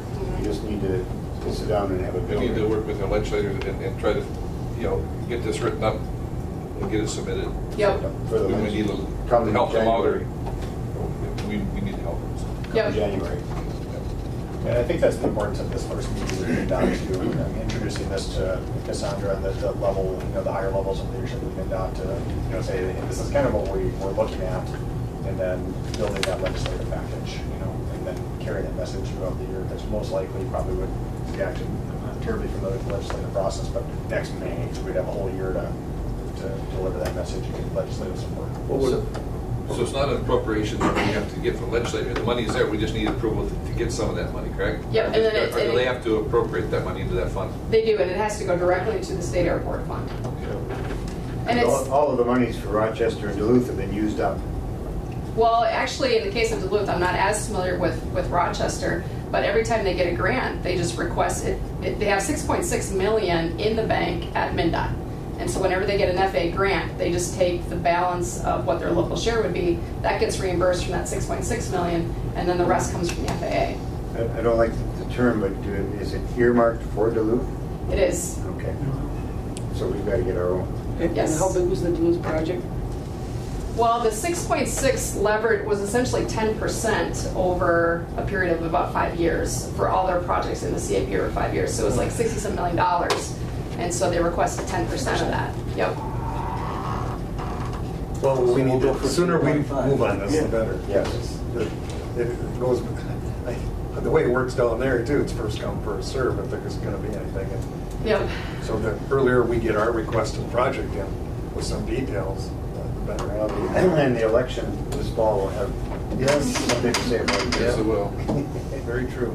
And I think it's good in that meeting that we get Cassandra involved because she was very helpful towards the end of last year's session to make sure the language really allowed the flexibility that both those airports needed to capture expenses that had already been expended, but yet still get reimbursed. Do you have a copy of that I legislation? do.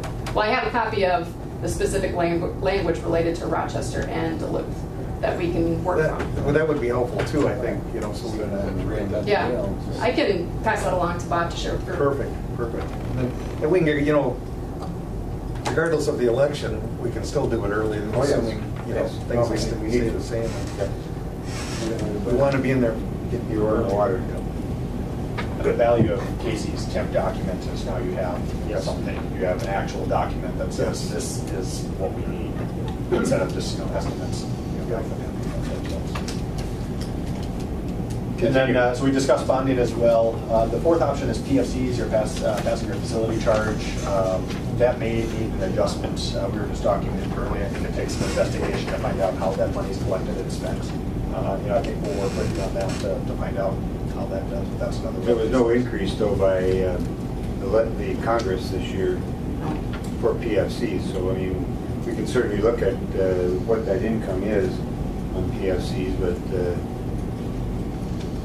it's going into being used for our match for the $1 million that we're eligible for. I think it's pretty low on the list because of that reason. Right. Thank you. And even lower is other. So, so we'll continue. There's you know, there's other sources out there, but obviously with these, you know, the FAA grant source of 95% funding, it's hard to get some of these other grants out there. But we'll keep looking. So June, the rest of May and June and July are going to be very busy months. We got a schedule here on the next page, but I want to go through the two grant applications that we're working with you on. One is an entitlement grant, and then the other is a discretionary grant. So the entitlement grant, and this is what we've been planning all along, is to work through some pavement maintenance that needs to be done on the apron, some equipment acquisition for Thor's operation, and then design for phase one, so the northernmost 1,000 feet. What the FAA wants to see is all that under one grant application. So no construction of the runway, that all comes later. So we have to get a lot of pieces in place to do the entitlement grant. The discretionary grant is the larger, you know, the $4 million of construction. That would be a separate ask. That's not guaranteed. A lot of things have to fall into place for that to happen. So this way they have a guarantee you're going to get design funded for phase one.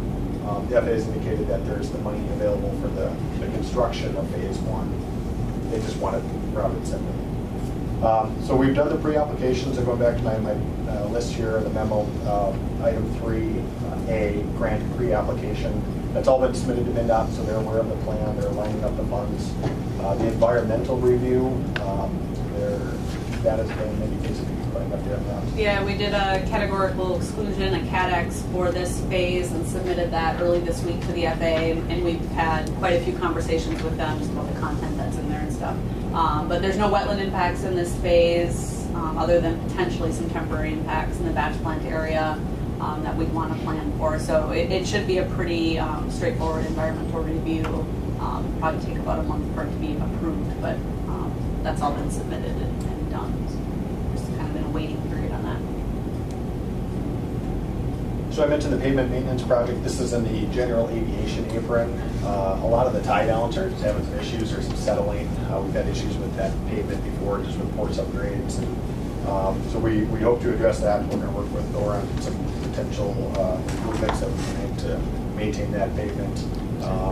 This upgrades are very interesting. I think might be a good word, and it's causing all sorts of trouble as we have the concrete tie downs, specific space around it, so there's just differential settling that you need.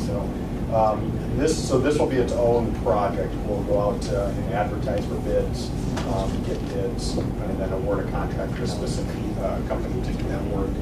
So what I would have you entertain is permission to advertise for bids.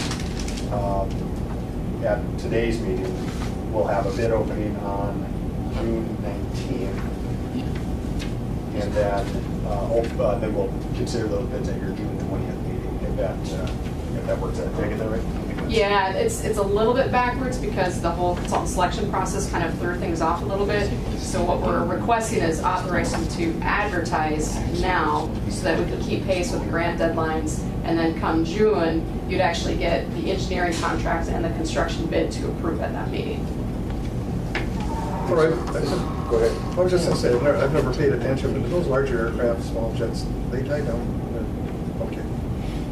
And so we're looking at an overlay in that area, is that of bituminous? I think my preliminary, looking at it, basically the tie downs have just sunk. So aircraft that taxi through there, I mean, there's quite a bit of a divot. So there'll be pavement removal and then just paving flush, with the expectation that we most likely will have issues with this again in the future. The only way to really fix this, in my opinion, is to do a concrete apron, like the commercial service apron, to keep the differential concrete. Yeah, but obviously that's out of the funding docket for now with all these other needs that we have. So You must have some poor soil conditions there, is that the? I think I can say with certainty that I've never seen an airport, the folks I've talked to, that we have expansion and contraction issues soil, which is at the airport, that unless they see it, they don't believe it how much it moves. It's very difficult. And Vinny and I were talking about this, that it didn't do anything for 10 years, and then all of a sudden these last 5 years, it's just been all over the place. So it's most likely, water getting into this upgrade, and as it freeze thaws, it causes trouble. So we're doing our best to seal it up and maintain it. I think it's probably the best. Sometimes scorching heat we have during summer. Can't find that. So we need a motion for that? Yeah, we need a motion to advertise for bids for the construction and repair. Yep, for the paper, yeah. Do we need the engineering also? No, we didn't want to be presumptuous and have it Okay. all be here until we were actually selected. So we're going to come back at the June meeting, and then we would request approval for the construction bid itself and then the associated engineering with the project. Okay, so this would just be for the construction and bid. repair of the apron Correct. area. For the advertising. Apron pavement. Advertise for bids. Correct. Cool. Okay, we have a motion by Commissioner McBride, Second? second by Commissioner Nevenen to advertise for bids to repair the apron pavement for general aviation. Discussion? All those in favor of the motion signify by saying aye. Aye. Those opposed, same sign. Motion is carried. Thank you. Excuse me. Thank you. So the next portion of the project is Spending all that money, you see the chairman's getting all choked up. Yes. For phase one, that northernmost 1,000 feet, the design of that is also part of that entitlement grant, so the first grant. So during this process, we're going to be working through the flight procedures. So the way the runway is going to operate, so you have 7,400 feet. We're going to do construction on the northernmost 1,000 feet. So you'll have a 1,000-foot safety area. You'll have 5,400 feet available. And that's what SkyWest has indicated as their need to operate. That's minimum they That's their minimum that they require. So we'll have that 5,400 feet operating with displaced threshold. So it'll be an impact to your ILS system during this construction. We're working with flight procedures to determine what instrument approach procedures will be available while we're doing construction. 5,400, does that restrict 37 then? So there was some time for your, So does the ILS and the PAPIs get adjusted to that 5,400? For sure, the RLS, no, we wouldn't adjust. We would be without one on the 1.3 end, and we would, and I don't know if we would put a PAPI on that end to readjust that, or we would probably not even have a PAPI on that end. So you'd have on the 1.3 end. Temporarily available. You have your approaches in the 3.1 precision, you have a non-precision approach on the other end. Yeah, and that's why we have that coordination with the FAA flight procedures, just to find out, you know, do you have construction in critical areas, and we want to sort all that out. So as Benita said, we're going to come back in June with a design proposal. However, due to the FAA requirements, you know, the scale of that project, you'll need to perform an independent fee analysis. You guys have done, or evaluation, you've done these before, IFEs they're called. So given our condensed schedule, how we're moving so quickly, we also need you to consider completing that IFE between now and June. So when we come back in June, we'll have a proposal. You'll have the IFE completed that would hopefully approve our design fee, or validate our design fee, and you can approve that all at once. The IFEs normally cost between $3,000 and $5,000. It's all grant eligible, so you can rope that cost into your administrative fees. And it is a FAA requirement, so there's really no way around it. But you need that validation to approve the design contract and submit it as part of the grant. So we'd have to approve it, then you take it from there? Yeah, I think probably the best way to do it, and Benita, you've done this before, maybe with a not to exceed amount. Yeah, I think the proper motion would be to authorize, we'll have to provide Kyra with some information. Usually what we do is we blank out our fee spreadsheet, and then she sends that with the scope to a consultant of your choosing. I believe for the terminal you've been using Becker Hoppy, great engineer, do a lot of work over in Wisconsin. So we would request that you approve authorization to initiate that IFE process with a not to exceed maybe $5,000. And we need that by June? I think the next page might be helpful to spell that out. So we would be looking to do that at the June 20 meeting? Yeah, so we would hope to have the IFE back by then. Yes. Yeah, so what we would do now is we would send all of our information to Kyra, and then Kyra communicates directly with the engineer. We're out of it at that point, and then they do that independent evaluation. But we would work with Kyra to get her the information she needs to pass forward. One motion to authorize the chair and the executive secretary to submit the information from the grant proposal to Becker Hoppy for an IFE. Not to exceed $5,000 all. Yep. Yep. Not to exceed 5,000. Motion by Commissioner Pavlik. Second. Second by Commissioner Nevin. Discussion. All those in favor of the motion to submit the information to Becker Hoppy for review, not to exceed 5,000, signify by saying aye. Aye. Those opposed, same sign. Motion is carried. Thank you. As Bob mentioned, the schedule on page 3 is helpful, and I'll just kind of go through that. If all this seems rushed, because it really is. Because the FAA is pushing. Yeah, it was Timing is everything. It was that funding that the FAA said, hey, we got extra funding for you. Normally this process would take probably a year, and we got it down to about 3 months is from conception to bid. So if it feels rushed, it's really because of that. And our engineers are on it every day. Well, and we appreciate it. Really, it's the opportunity.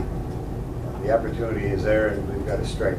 And the FAA has been really supportive, Yes. As you probably picked up on your phone calls. Exactly. They're the ones that really make this happen, The because whole ADO team in Minneapolis are on this. moving with it. Yeah. Yes, Steve. So going through the list, we talked about pretty much everything, but you can see the dates laid out. There's some milestones that we're internally meeting just to meet the FAA criteria. The CADX that Casey mentioned, there's a sign and marking plan that needs to be done. That's just basically as you operate with a displaced threshold of that 5,400 feet.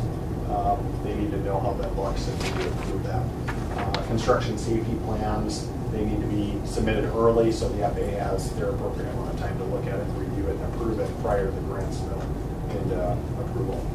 That IFE we discussed, we talked about the bid opening for the pavement rehab, complete SRE procurement, so that's part of your grant as well as to replace some SRE equipment.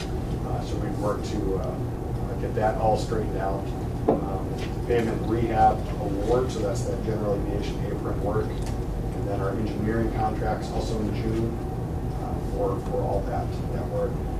So with that, all the information that we get from that June 20th meeting, there'll be definitive action, and then we'll be able to take that information and submit it in a grant request on your behalf by June 28th. The deadline is July 3rd, so we're right down to the wire. 5 days ahead of schedule. So that June 20th meeting, I can't say how important that meeting is for this airport commission. And if I understood the FAA now, they're going to be here for that meeting. We're going to do our meeting at 8 o'clock, and then are they going to be starting at 11 on our piece? Is that? Yeah, I think that's the goal, and I think that Casey's been working directly with those guys on the schedule just to afford them a little time with travel. For whatever reason, they don't like flying with Sean, so we can't bring them up with us. So if they have to drive, So they're going to be driving up that morning? it's possible. Yeah. So. And then they're going to have another 1 o'clock meeting at the airport, and I'm not sure that I understood the. That's a separate, so they want to keep, the 11 o'clock is very specific to your CIP as a whole. Yep. And they want to have a separate project meeting where that's when they want to get into the weeds on phase 1 and some of that. So they just kind of want to keep the two conversations So- separate. We need to have this room then till, or are we going to do They're that? going to be here at 11, Yep. and then they'd like to do the 1 o'clock at the airport. We're- We can do that at, in your conference room where. So we'll book this for the morning and then you'll take. Right, I went to Jenny already and asked her to hold this until 1 o'clock. Good. But how many folks, I mean, they're, Thor's room, if we get more than 8 in there, Casey, is there a reason why they wanted to be out at the airport specifically? I don't know, that's just what they requested. I think they felt they wanted to make sure there was a hard break between the two meetings. Because I think if you look at this crew with 3 of them, would be, his conference might be a little tight. be at least 3 of them, don't you think? Yeah. I don't know if Andy will be there, but I would guess. Lindsay, Gina, and Tracy for sure. Yep. I would guess. Well, it also has to be open to the general public, so. Yeah, I think they were assuming it wouldn't be a part of a commission meeting like that. It'd be a separate, just like the other project meetings that we've been having. Okay. I think that was But their. if we need any action. But either way, If we need action on something, we need to have it as part of a airport commission I don't think they meeting. were thinking there'd be action. So Well, you're thinking It's it's like a more regular okay. temp. Yeah, Okay. I think, but I think that's a good point also, but to your point, Dad, I think it's kind of a technical thing, they want to go see it, touch it, feel it, kind of get an idea. of Why where don't we do this, why don't we reserve this for the entire day and then it's an option if we need it and. That would be better. So segue into our meeting with the FAA here and then go to the airport and do it. I can't foresee anything coming up during an airport tour that's going to, right? That's going to trigger a decision-making need, right? Well, I just didn't know what action we're gonna have to take on the 20th. So a lot of the. Because I know that you're gonna have the bid opening on the pavement, apron pavement, on the 19th, and we'll take action on the 20th. Is there other things on the 20th that we need to, I think the action items on the 20th would be accepting the pavement rehab contracts. in the discretionary though, you've got authorizing to advertise for bids for phase 1. Yeah, so that'd be for the bids for the next project, the actual bidding the documents. So is that gonna be ahead of the meeting at 1 o'clock? I think so. I think Yeah. the intent would be in your normal meeting from 8 to 11, you'd have the terminal updates, and just like we're talking now, we'd address the contract items, the construction items. We'd get all the approvals in that 8 to 11 time. The regular business. Yeah, then the FAA shows up at 11, we talk about the CIP. I don't think there's any approval with that. And then, similar to any other progress meeting would follow that. But all the action items from the commission would happen between 11, before the FAA gets here. The FAA doesn't need to be part of that. Okay. And I think, Bob, what we'll do is work with Kyra to be very specific on your agenda to Yes. kind of help guide the discussion. Okay. Because we're gonna flood you with a lot of stuff. And so Right. we'll work with her in advance to make sure that's all very clear. And one item that's not on here is that a safety risk management meeting that we need to schedule. And the FAA asked that Thor and I be there. And that would be in Minneapolis, That correct? would be in St. Paul probably, or? At SEH. Go to the SEH? That's right, it's gonna be at your. Yep. up in We have a training room. Sites. Yep. Is you providing food and Absolutely. And I think these guys have that kind of on the back of their agenda. Oh, do they? As you get down towards some of Oh, the meetings okay, here. all right. Yep. I don't want to jump ahead, I just want to make sure No, we're I think covering it's a everything. really, because that, we'll get a lot done, that meeting will. So I think June 20th is going to be a busy day. And like I think Benita mentioned, we'll try to be very thorough in the agenda to Kyra, so she can include that as part of her agenda to prepare for that. So we talked about the entitlement grant, then the discretionary grant, so this is the larger construction amount. We'll bid phase one, the north of 1,000 feet. Then we will present that at an August meeting. And right now we're projecting in order to meet the FAA schedule, there may be a requirement for a special meeting right around that August 10th timeframe to mid-month. I know that may impact your scheduling a little bit, but the FAA request, they need that, basically everything, all the paperwork by September 30th at the end of the fiscal year. Right here, we're looking at a special meeting of the Airport Commission. Approximately around that time. We can be, within a couple days, but mid-August, we would need to have something approved so we can send a grant letter to the FAA. Well, that's a big enough issue where we can be flexible. The mayor can call a meeting to meet the needs, so that's a kind of a top priority. So at the 20th, we should figure a few hours out. Sounds like most of the day. I don't know how long the 1 o'clock meeting will take, but I would guess. Yeah, and I think I was talking to Casey about the intent of the 1 o'clock meeting, and I guess this is up for discussion, but it would be just another one of those temp meetings. So I guess you can determine if you want the whole airport commission there, or if you wanted to just have it be Thor and Bob like we've done before, because we probably will get into the weeds again. I'd like everybody Okay. that can make it be there, so that everybody understands what we're doing, Okay. because we're spending money. And which then brings me to the question about entitlement versus discretionary. And are they waiving our need to spend all of our entitlement dollars before we ask for discretionary? Well, what they're doing, and it's the purpose of the entitlement grant, is they're letting you use the entitlement grants or your entitlement funding as that first grant.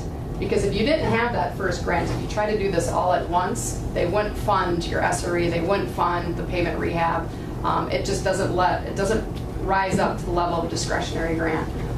The way that they're doing this is they're allowing you to use your entitlement dollars ahead of time for things that normally wouldn't qualify for discretionary. So then you get to use that there versus having it all get absorbed and then used as part of the discretionary grants in August.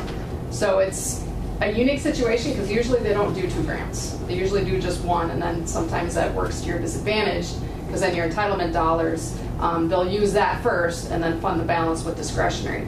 The way that they're setting this up, again, I think indicative of the support they have for you, is they're letting you have that entitlement grant first so you can capture some other airport needs and then just that secondary discretion grant that come out in August. Which then brings me to the question about the 500,000.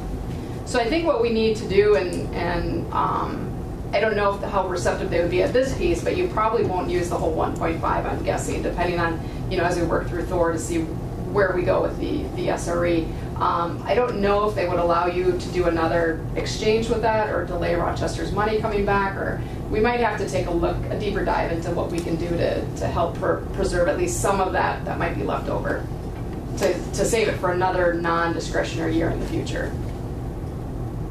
Because I think it's supposed to come back now, right? Because that got all sort of convoluted at the end. Yeah, I thought it was going to be this year, but I thought then earlier this year we talked about having it come back next year. And we may want to look at because I don't this. think we expected to get a Correct. 2018 project. So we may want to think about communicating, if it doesn't, if we get $1 million or less for your first entitlement grant, we may want to consider delaying your return on that other entitlement until you actually get into another non-discretionary year. Keep in mind, that might be 3 years down the road, but that would allow you to use your entitlement dollars to keep those, save those for things that wouldn't rise to the level of discretionary grant. We just got to make sure that Rochester remembers Right. that they owe us $500,000. And I think maybe we can talk a little bit about that with the FA too, to see how we can navigate that. We need to balance that piece so that we don't get. Yeah, the end goal That is. money's done a lot of traveling. Yes, it has. Yeah. Went to Bemidji. Yeah, and that's it, right, Bemidji too. And those type of things aren't uncommon anymore. I mean, I joke about Sean, he's probably done 700 of them. I mean, they're really great at keeping the funding in Minnesota, and it does bounce around like that to different airports as needs arise. Yeah, it's worked well for everyone, it sounds like. All right, moving on to item 4. So now we're projecting into the future, and this is where that CIP discussion is going to have some value. But phase 2, the taxiway Alpha that Casey mentioned, and phase 3, the ultimate center section. We've listed just some things that we're thinking about over the next couple months. So even though we're not designing, we're not doing preliminary planning under contract, there's so many things that lead a project like this. One is a detailed schedule, so we'll work on that and have that for everybody to see, and I think that'll help lay a lot of the tasks out. If the temporary runway on 1432 comes to fruition, the National Weather Service balloon facility will have to be relocated. So that's obviously a coordination item and a cost item that we have to take a look at. So we're looking for those items. Flight procedures, and I think we talked about this earlier, that if we have this shifted runway on the taxiway, how do the instrument approach procedures work? The FAA indicated that it's a 2-year process to get that to work, so we need to actually put that request in today.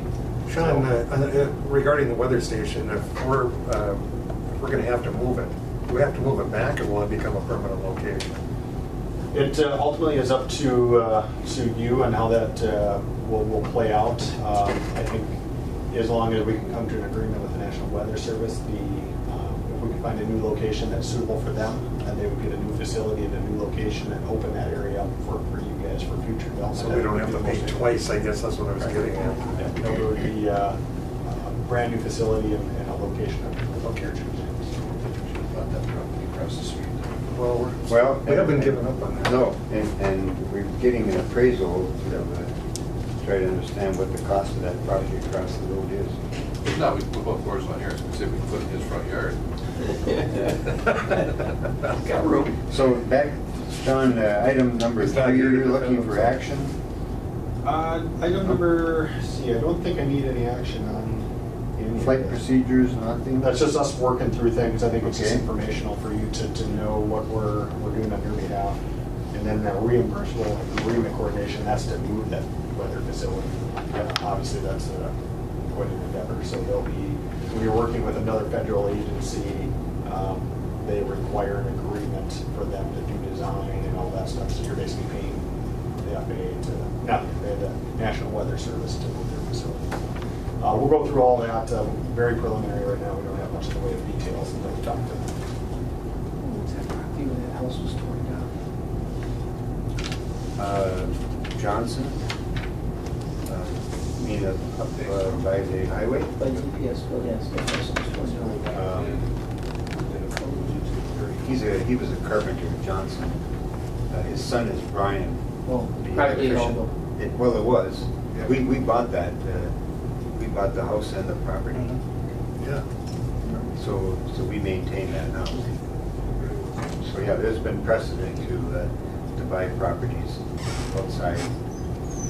And trying to remember the fellow that lived there. Oh, he's back, we gotta quit talking now. I can go. This is gonna go ring again, I'm sure. We came to the Elks quite often. Early. Early, thank you. There you go. We're putting the weather service in your front yard. Joe? Bring it on over. Yeah, that was the old Pollard. You'd be the first one to know what the weather's gonna be there. Well, is the UPS coming available too? I don't think so. I think they're gonna end up All staying that there. homes that way. Yep. I think they were thinking of moving to Roach's property, but I think that's changed now. Back to Sean. Sure. So the, another item that we're working on is the safety and phasing plans, so not only for the phase 1 that's imminent, but phases 2 to 3 that are 2 to 3 years out. The FAA wants to have all that coordinated. Pieces of the airport. So for Thor and I to make the meeting in July, the potential dates, we need to have approval for Thor and I to travel to St. Paul. Move. Motion by Commissioner Pavlik. Second. Second by Commissioner McBride. Authorize Thor and Bob to attend the SRM meeting in St. Paul. Discussion? All those in favor of the motion signify by saying aye. Aye. Those opposed, same sign. Motion is carried. Thank you. Maybe I'll let Casey talk a little bit about the SRM panel and the public involvement and stuff. Sure. Through that. So the safety risk management, or the SRM panel that we've talked about a few times here today. So this is something, it is actually specific to phases 2 and 3. That being said, we'll definitely probably be talking about phase 1 as well, but it's really phases 2 and 3 that are triggering the need to do this. So this is a process that's required by the FAA. Really, anytime you have major construction that's going to have significant impacts like phases 2 and 3 will have on the airport. So it's basically a standardized process. It's facilitated by the FAA. They have somebody out of Chicago that comes up, leads the meeting, does all of the facilitation. But it's a process to identify all of the hazards, the potential safety hazards on the airfield during construction. So you identify what the hazards are, you rank them as far as what's the likelihood of them happening and what's the severity of them happening, and there's kind of a matrix that all goes into. So it's a very formal, standardized process to work through safety risk management during construction. And so really the premise is you identify and invite any involved stakeholders, get everybody at the table, and everyone kind of throws out what they identify from their perspective as whether they're a user or somebody else, however they happen to be involved in the airport, to identify different safety hazards. And then the working group, the panel, kind of works through the SRM process with all of those identified risks. So what'll happen is we will work with the Airport Commission and the FAA to identify a list of invitees. The FAA coordinates all of the invites from their end, but the FAA on their end will invite all sorts of different lines of business from the FAA. So it'll be somebody from Tech Ops who maintains your nav aids, obviously the Airport District Office, different FAA lines of business. And then from your perspective, we would want to identify who are the other users who should be at the table for this conversation. So obviously definitely SkyWest, Bemidji, Thor, his group, whoever else, U.S. Customs, who's either operating on the airfield or has some other interest where we would want to be sure to involve the National Weather Service being another one. So we'll work with you guys to identify kind of that preliminary list, get that to the FAA, and they'll use that for their meeting coordination. We'll also work with the FAA to develop kind of the packet of materials that gets sent out well in advance of the meeting for people to kind of review the project summary and the different information. And one of those pieces is that construction safety phasing plan that Sean talked about. So that's why we have to move ahead on that piece for phases 2 and 3, so that can get sent out and people can ahead of time look at the construction phasing, talk to other people in their organization, or just have time to think through it before the meeting. The FAA would like to host it, in the Twin Cities because of some travel constraints that they have with their staff and the people coming in from Chicago. So we're planning on hosting it at our St. Paul SEH office. The FAA did identify some potential dates, which I've got on here. It's July 23rd, 24th, 25th, or 26th are kind of the preferred dates that they would like to pursue. So they're looking for your feedback on what date you guys would prefer, and then they'll move ahead with securing the date. 25th and 26th look like the best for me.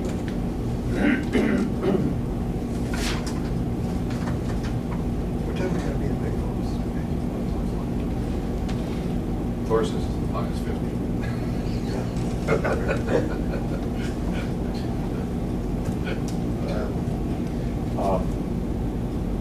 Was the week before also in the future, or is that to get thrown away? It was, but Andy wasn't available. Okay. And so he was kind of steering us Yep. when he could be here. All right. What, And I can make myself available if we have to on the 24th. what date is it fall on? That's a Wednesday and a Thursday. 24th. 25th is a Wednesday, 26th is a Thursday. The 25th being your commission meeting. When was the commission? Yeah, that's when the normal would be, yes. We'd have to move that today. So that puts us at 24, 26, right? So that would put us on the 24th or 26th. Would 24 be better for us to get back and compare it to 26 meeting? Right, the other way around. Yeah, so we have the meeting on the 25th. You should hear me right, Paul. And then travel there on the 25th, and then come back after the 26th. What meeting would be the 24th, you say? That we would have the airport commission meeting on the 25th, travel to St. Paul, and then have it on the 26th, if that's possible. And it seemed as though they were looking for as many days, because out as we possibly can push this, but not get into August, Right. So should we shoot for July 26th? if we can. See if their facilitator will be available for that. How about for you folks? All these dates work for us. Yep. All right, so the preference is the 26th, and then maybe we can let them know as a backup, the 24th. Yep. All right. I prefer a relatively light lunch. Tentatively. Pasta? Airport to the 25th. No, we won't have it. 25th, yeah, 25th would be the airport meeting. Tentative, yeah. Yep, tentative. And we will, it will be likely a full day meeting, so we'll have lunch and snacks and all sorts of goodies. We will also do a phone and online meeting option, so if anyone else wants to join remotely, be able to log in online and follow along with the materials and the conversation. So following the safety risk management panel, that will allow us to continue to move forward with some next steps. One of them being the formal request to establish a new landing area, that new 1432 temporary runway. So we would be able to submit that paperwork. We need the results of this SRM panel to support that submittal. Another piece would be formally requesting a modification to standards there are some non-standard items in this temporary condition that we would need a formal approval for, but again, we need this SRM panel to support that submittal. So the panel, and again, the FAA really wants to, like Bob said, get it done in July rather than waiting until August, because it allows us to move forward on some of these next step items that we need to work through. Any questions on the SRM panel or process? Sounds like you're not gonna get any vacations this summer. Busy summer. But that 26th will only be Thor and Bob. All right. So the public involvement strategy, we've been doing some public outreach as part of the 10th. Obviously, that does need to continue and kind of ramp up as we get closer into construction here. So as we work into getting into design and talking about phase one, we'll continue to identify different outreach methods that we can use. Not only for the impacted users on the airport, making sure they're aware of the project, understand the impacts, and kind of gather their feedback. Which really that SRM process is really important too. We can get their feedback on the construction safety phasing stuff, but getting information out to them about the project, and then also the general public on the project, the funding, who's paying for it, why are you doing it, what's the need, doing what we can to help, give you guys the tools to have the messaging, line up your messaging that you want to share with other local stakeholders. So we'll definitely continue to continue that. So then upcoming meeting dates, I think we've talked about most of these. So the first one, it's actually A and B are all one meeting but two separate topics. Kind of another in the weeds project meeting with the FAA. So it'd be over the phone, in person, or online. We'd talk about phase one, just all the task items associated with phase one. Probably also get into prep work for that SRM meeting, and then having kind of just a pre-discussion on the CIP ahead of that June 20th meeting. So that'll be June 11th at 8 a.m. So I will send out an invite for that. And then the big meeting on the 20th, there's the CIP meeting kind of in conjunction with the commission meeting, and then the project meeting at 1 p.m. And then the SRN panel, which we talked about, the preferred date being the 26th and the backup being the 24th.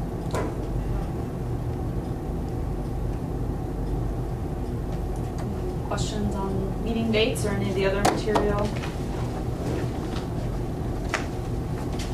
And so, I guess maybe going to your figure A here, plan would be to complete that rebuild of the runway in September, October of this year. The actual construction work? I don't know, Sean, do you have some thoughts on phase timing for that? So for phase one, the intent would be to get the project under grant this year, so this summer, with construction in spring or summer of 2019. So we'll delay over the winter, and then we would be able to schedule that. That's, I think, a good benefit, just to give everybody notice, to work with the airline, let them know what's happening. It's not too rushy, but we're capturing those funds as part of the grant. I get confused with the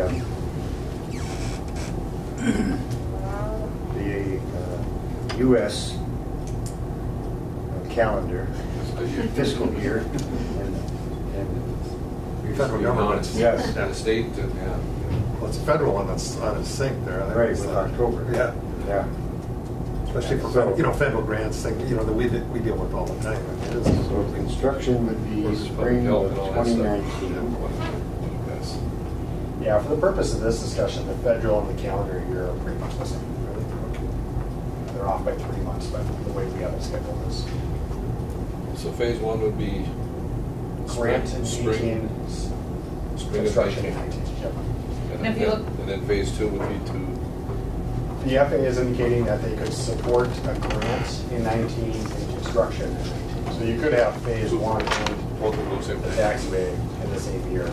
That has some challenges that we have to cover. Yeah, so you'll see on figure A, if you look at phase one, kind of right below that title, we have, the grant will be 18, construction in 19. We don't have construction identified for phases 2 and 3 because, as Sean said, we're still kind of working through if construction will be the same year as the grant, or if you would defer construction to the following summer. So those are still some details to work out. Then we go ahead, Commissioner. But if that's delayed to 20 phase A, then that moves phase three out to 21. It does, but the grant, the FAA would like the grant to be in 19. But you could, encumber the fund, get the grant in 19, just wait to spend any of the money until 20. If that makes Construction sense. season. So then going to figure A1, the difference between the phase 1 on figure A and phase 2 is that the FAA has discretion to add an additional 400 feet, is that? I wasn't quite sure. The taxiway? On the taxiway, Oh, on the A1 now. yeah, so, Why was Andy, because he That's came back in the middle of the meeting and said, Yeah. we can do 400 feet more. yeah, so that's something different. So if you look at the runway here on figure 1A, you'll see the runway safety area, the RSA, and it's 500 feet wide, so it's 250 feet each side of the center line. This is kind of the standard for the type of aircraft you have. What Andy found is there's a small little tiny note at the bottom of the design table that says you may, under certain circumstances, use a 400-foot wide RSA. That doesn't change anything for phase 1. What it does change is on the temporary runway, we may be able to shrink that safety area, which would just further reduce the project costs. So it's something related to the design standards for the temporary runway. And that'll be, something that we definitely work through as in the SRM panel. And very possibly very helpful. So he was trying to help us there. Oh, dramatically, and I'm glad you called me yesterday. It's interesting, and we'll cover that at the safety meeting. So is the taxiway work that's shown here though is different than what is in A? Right, so phase A is kind of the original, phasing that we had. As we started to think of, moving, so this drawing just hasn't caught up to A1. So I don't know if you caught the conversation at the meeting. we had talked about this hold line. You can kind of see on the aerial, the hold line right now is at a diagonal, kind of in the middle of that curved area. The FAA cert inspector would like that hold line to actually move closer to the runway in that blue location. So it's perpendicular to the center line. That's a kind of a safer layout for a hold line. In order for us to do that, we were thinking of doing that later as part of the taxiway project. Andy asked us to see, what would it take to get it done as part of this phase, since it was a recommendation. So it's kind of good to get those safety recommendations done as soon as you can. Because of the new fillet design, we essentially would have to take this taxiway work, potentially up to the limits that we're showing, kind of to chase that whole new fillet curve, tie in to the existing taxiway, because we can only do a portion of Alpha that's going to allow us to tie into the existing. So otherwise, we'd have to pull back, and do significantly less. So this is definitely still something we're working out with the FAA. What, if any, of Alpha is included, but this is kind of probably the maximum that could be included in this project. If that makes sense. And then the other area, another note too, there is some hatched pavement that's shown for removal. We could consider keeping some of that in. It just gets into more of an eligibility conversation. The FAA won't pay to put it back, but we could, pursue other options with MnDOT or other sources to, again, widen that fillet area if that was a need. But we'll get into that in design to work through, what your needs are there, and what funding options are for that.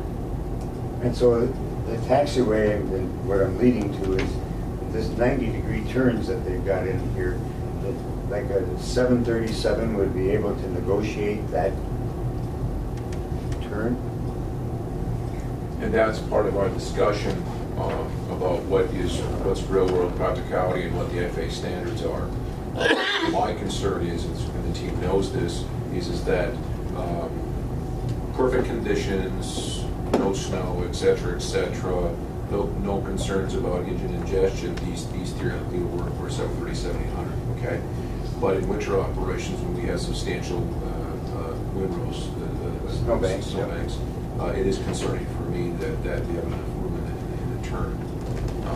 So you're talking about the pavement removal section? That is correct, which Casey has pointed out about that area. Maybe somewhere halfway between, maybe P-turn, maybe on the 1 through end, we're a little bit excessive, quote unquote, at this time.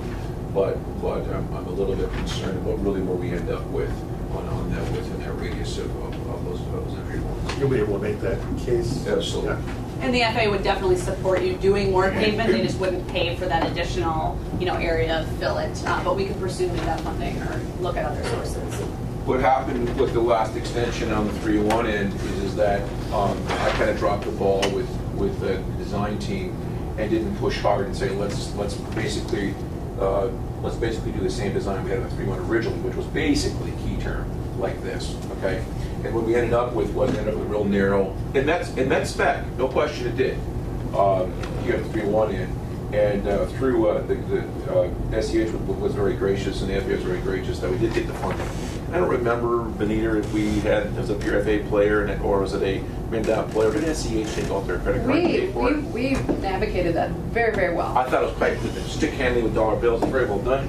And so that's what we ended up with, and that's the reason why this design is kind of unique in the sense is that we have a 90-degree turn with a large area.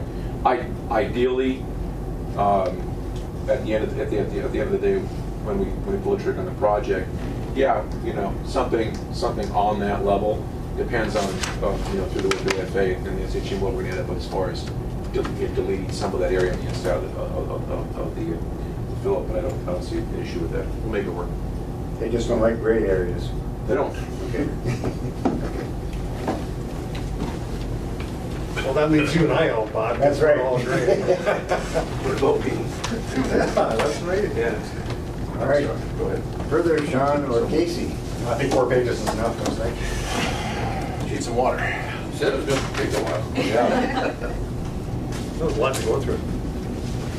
All right, further questions, thoughts? Good work. There's a lot of complexity with this, so.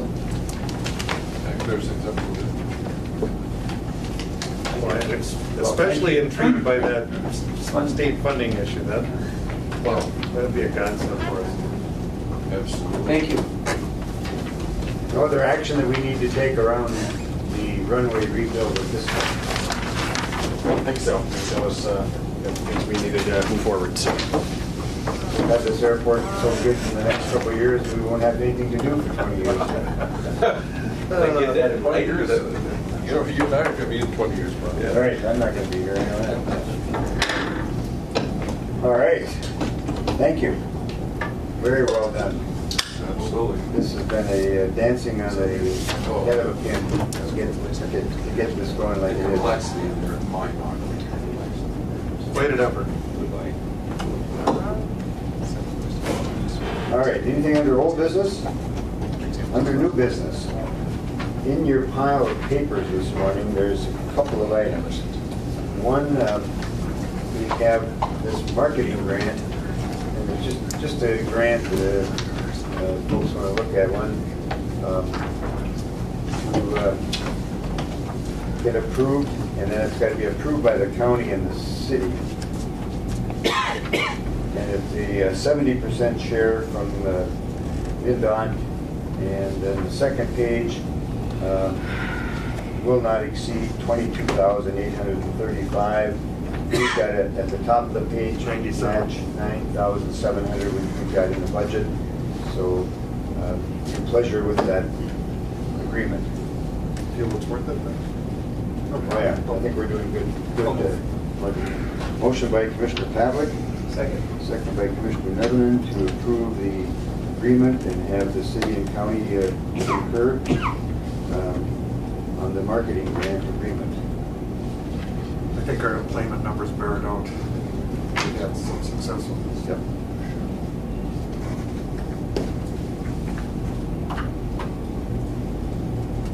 No further discussion. All those in favor of the motion signify by saying aye. Aye. Those opposed, same sign. Motion is carried. Marketing grant is approved. Thank you. All right. Secondly, excuse me, in that packet of papers, there's a single page with my name at the top. It's an email, and this goes to the Nashville Sun Country project. And if you can look there at the third or fourth paragraph, the large one, it says, there will be a deposit required for each participant of about $7,000 to $9,000, half of which will be non-refundable. I don't know that we're going to be in a position, as much as I think the Nashville flights would have a lot of value. And this price, the other thing we don't know yet is the price of the ticket. We're still trying to get that figured out. So I just want you to be aware of that we're trying to work through this. We can't give the airline any monies. We can maybe go to a Let's Go Traveling there, Judy's company, and maybe if we wanted to, but I don't know where we don't have the money in our budget for $7,000 to $9,000. So I'm not sure what we would do. And can we legally do it? I guess that's And still that's the other question. an open question here. And then what's the price of the tickets going to be for going to Nashville? Yep. And what's the price of the rooms going to be? Because we could end up with $1,000 tickets. I'm not sure if people would jump on that as much as we would. The price point is Yeah, $350 or $400 ticket. correct. So that's what's happening on the Nashville piece. Questions on that? As much as I would like to see it, I'm just very skeptical. And only half refundable, I suppose their position is they're spending money to put this together, I don't know. Right. There's really not an explanation, it just says half is not refundable. So Right. we need more Detail, yes. Then in your packet, there was also the DOT award, and just to keep you abreast that SkyWest is going into Jamestown, and that just wanted you to know that SkyWest is in other areas of the Midwest here.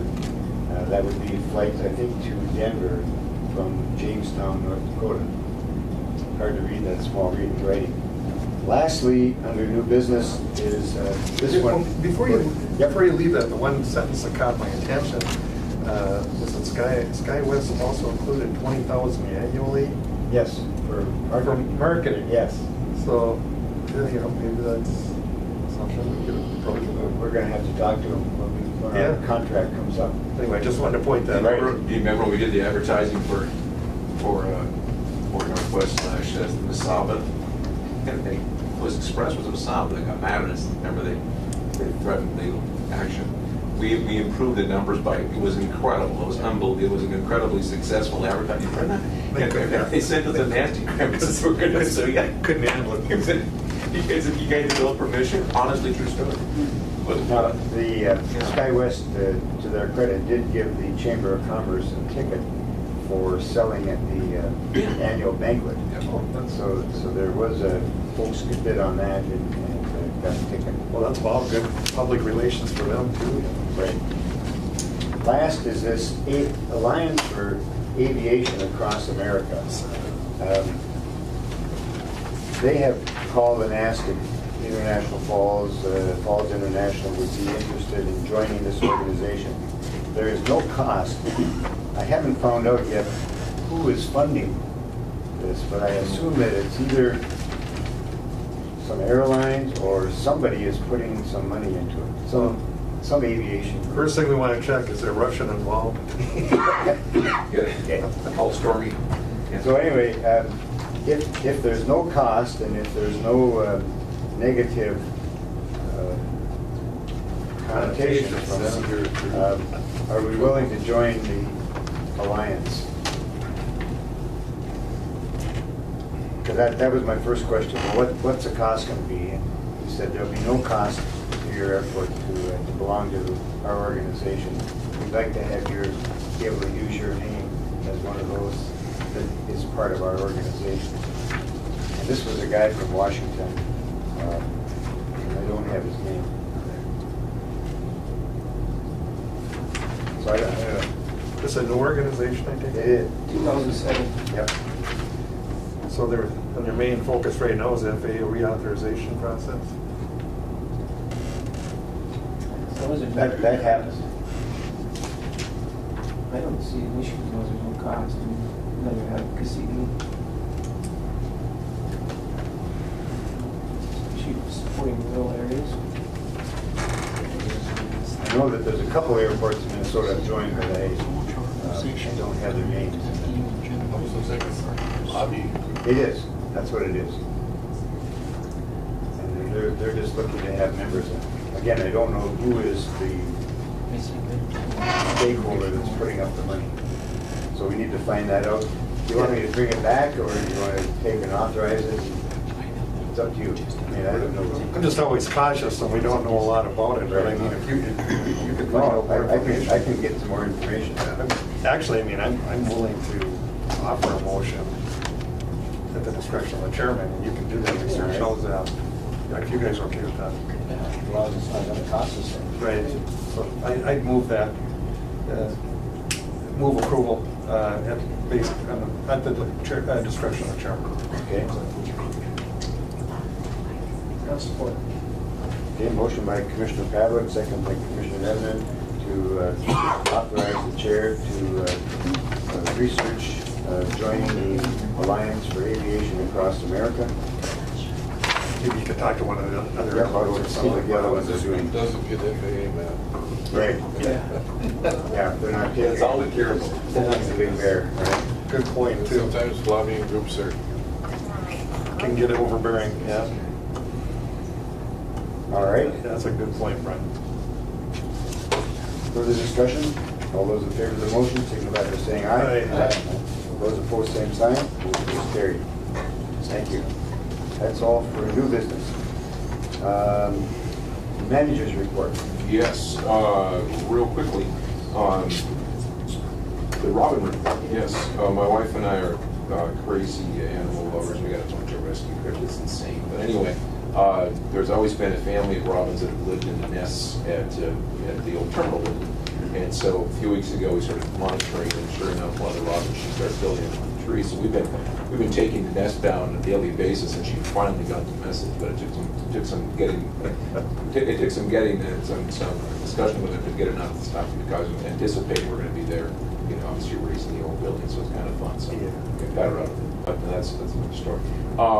Regarding the runway project, again, I think I shared this before, but no question, the group is doing the right thing in doing the runway project at this time. It is required.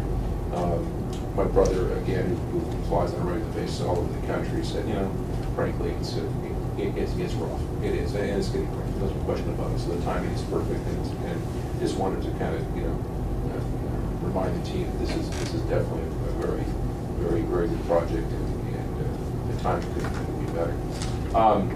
As some of you have noticed, there's a C-130 Hercules parked on the ramp up there, and I don't, I'll do my very best. I'm not going to go too far into the weeds. It's really overly simplified.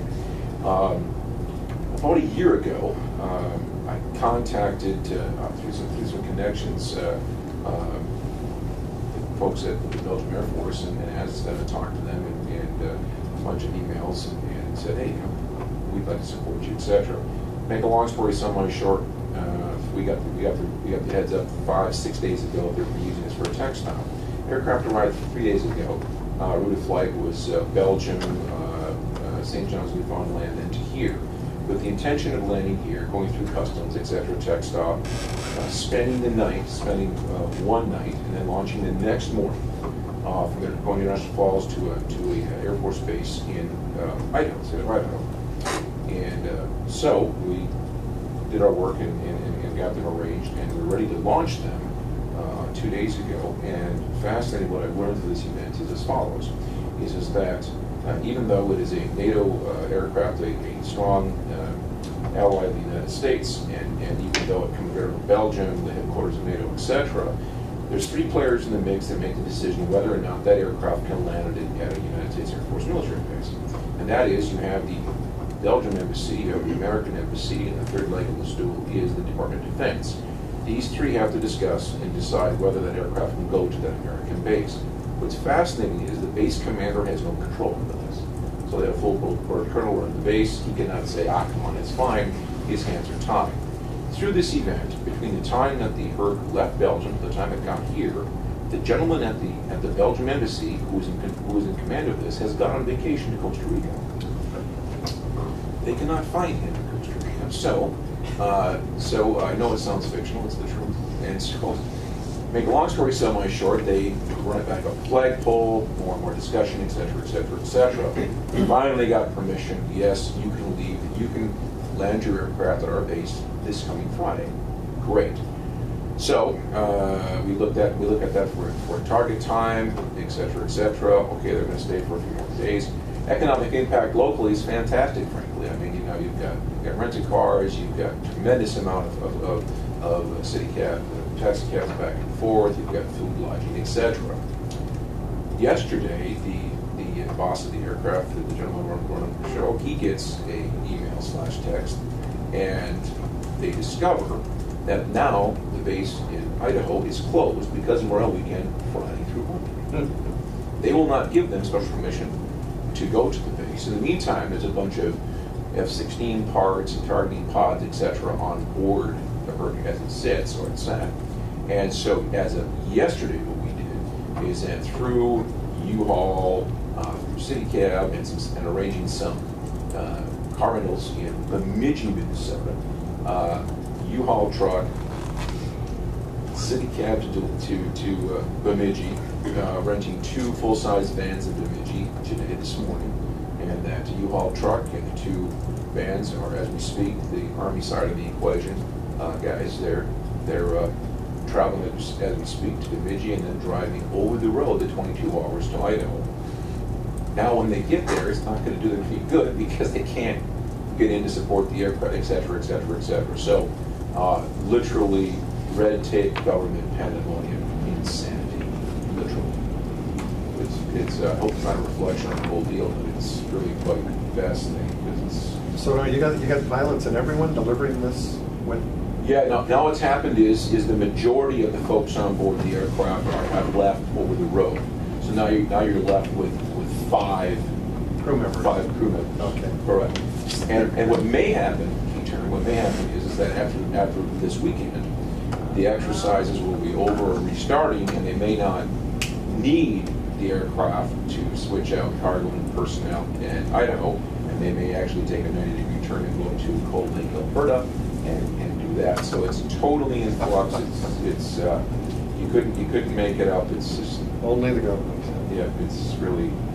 I went out and welcomed those fellows, but I think there was 12 or 13 Yes. in the crew, and Bless you. then the pilots, Right. five staff or Right. crew for Right. flying, and they said in Europe, Americans are not looked upon favorably, but he said we have been treated so well here. He said we will come back in a minute. He said, I hope that we can come through here more often. Did they get up the lake at all, or? They haven't yet. They wanted to. They're going today. I ranked with Green Lake Houseboats. In fact, I have a story about one of the calls. One of those calls was from Green Lake Houseboats. I have them set up at 2:30 today to take the 5 load on a houseboat today and so get them up there and show them. Good. And interesting, talking to some of these fellows, they speak 4 languages. Fluently. Yes. Dutch or is it Yeah. Flemish? Yeah. I don't French.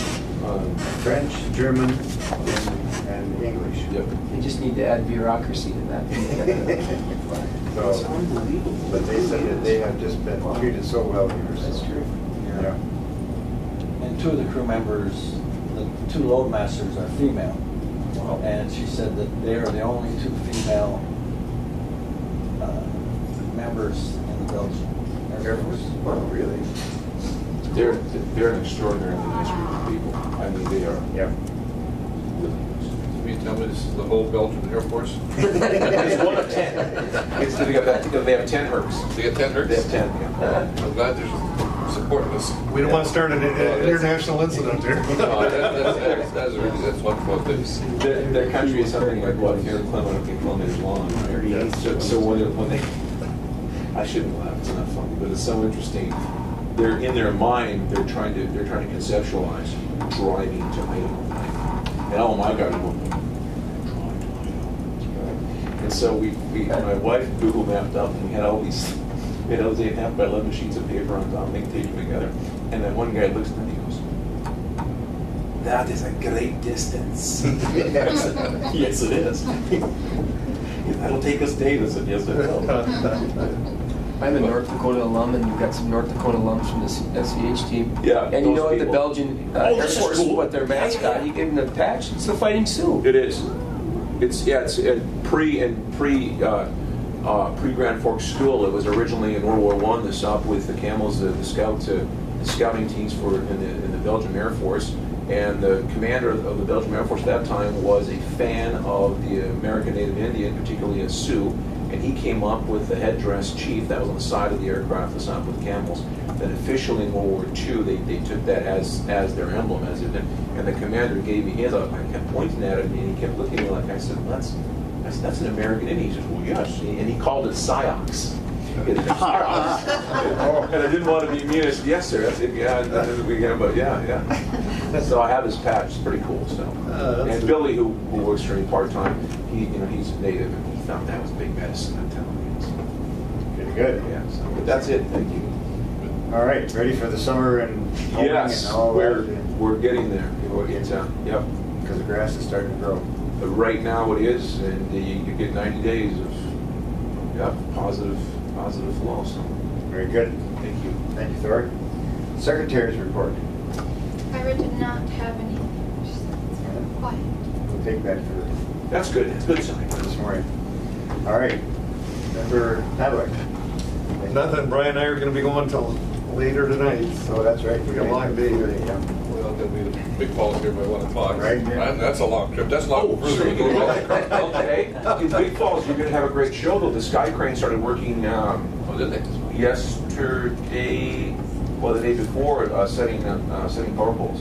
Oh, they are. So, yeah, so they're moving on the move right now, so it'd be fascinating to watch them. That's a Sikorsky product from Russia, is where these things all started. Sikorsky. Yeah, isn't that something? Helicopter. Are they gonna be staying with you guys? Nope, they have a Wilson Construction Direct, they have the small hangar at the Big Falls Flying Club is small enough to hold their 2 ships. Oh, terrific. And the Sky Crane is so large, and the hangar, so it'll just start on the They side. actually use these things for so many things for heavy lifting.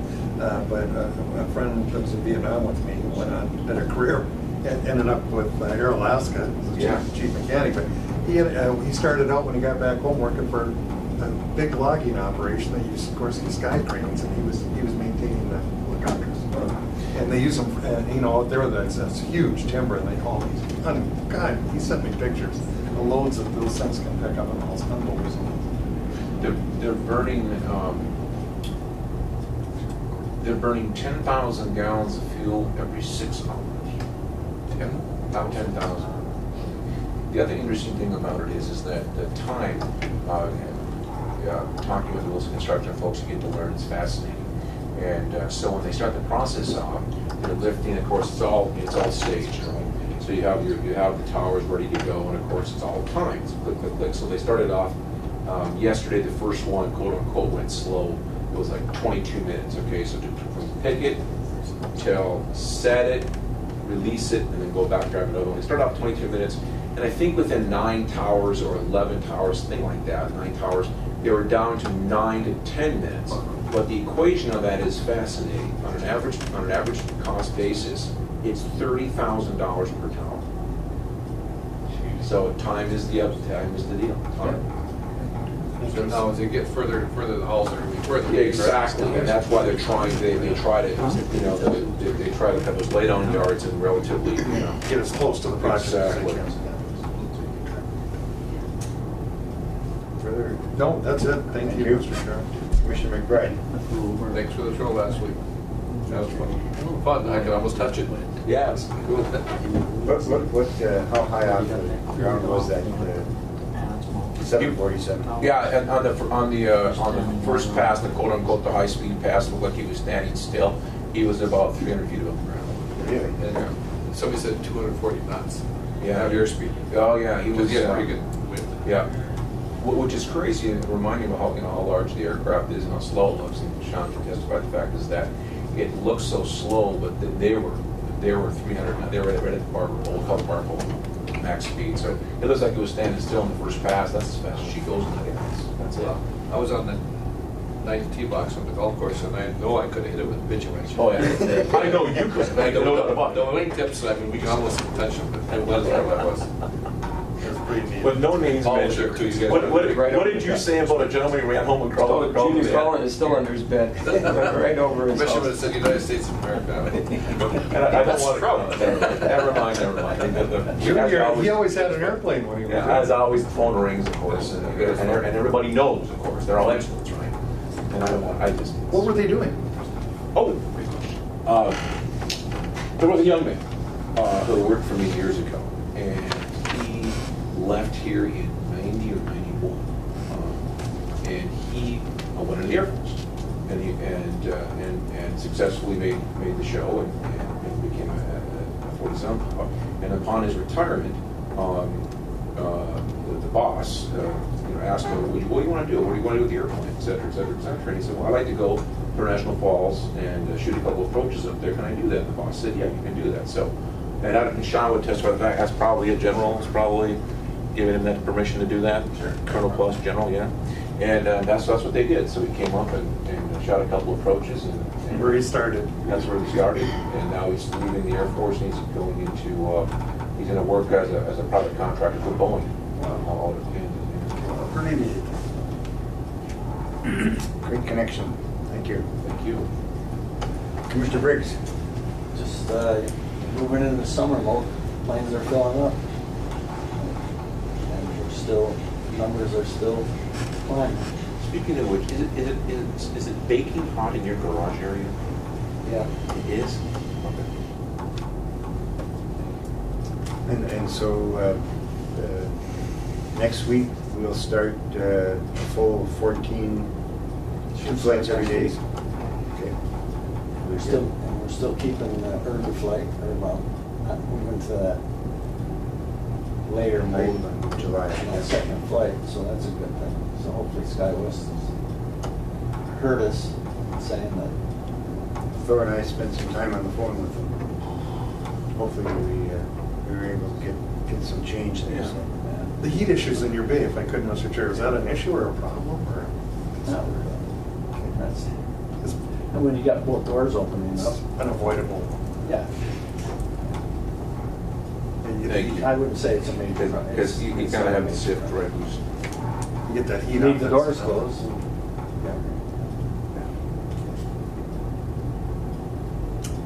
Thank you. Commissioner Nemenin. I would just look forward to working with the SEH team for another 5 years, and thank you for all your work, and it's going to be a busy couple of months. I have a picture on my phone of the C-130 with the other airplane. It was the 1937 Electra, really Earhart Special. sitting right next to it, which is kind of neat, and that together with the 747, it's good because it reminds people what a lot of people that local don't understand what happens at the airport. And there's a lot of activity and a lot of these international things that go on up there. And a lot of it's due in part to the relationships and all of the other investment that we put into this airport. So I think it's great. There's a lot of local interest when these things happen, but it goes on year round. So it's good work. if I might, you bring up a good point, because I'm talking with that Belgian crew, that they said they don't like going to big airports, and that this was their first time coming in here, and they said this is the perfect airport that they like to come into. So it's quiet. And they're really pleased with the treatment they're getting from Thor and his crew and everyone else. I was telling Thor a tragic little story, not a little story, but this winter, well, it was in March, I was in Melbourne, Florida, and it was at the air show, the first demonstration of the Thunderbirds for this year, and their new pilot flying the slot, his first demonstration. 4 days later, he was killed. I mean, it was just heartbreaking to see that happen. Being selected to be a Thunderbird pilot, the honor that is. I don't know if they're back on flying now. I know they canceled a lot of shows. They canceled a lot. I think they're back up now. They are. I saw it on television, but just recently, it wasn't that long ago. I've got them on my phone here. It was sweet. And the whole show is going on, and the planes are flying, and they always sneak one guy out behind you. You don't see him coming. And he comes right over you about 300 feet with full afterburners. And you see 10,000 people jump. And then you say, we scared you, didn't we? Yeah. So then from then on, you're looking all the time. They put on a fabulous show. The Blue Angels are coming to Duluth. It's the Birds. I don't know who it is. I think it's the Thunderbirds. Thunderbirds are coming to Duluth for their air show. Okay. I'm not going back. I went there 2 years ago. We paid big money tickets for the whole family. It rained. Fog, no refunds.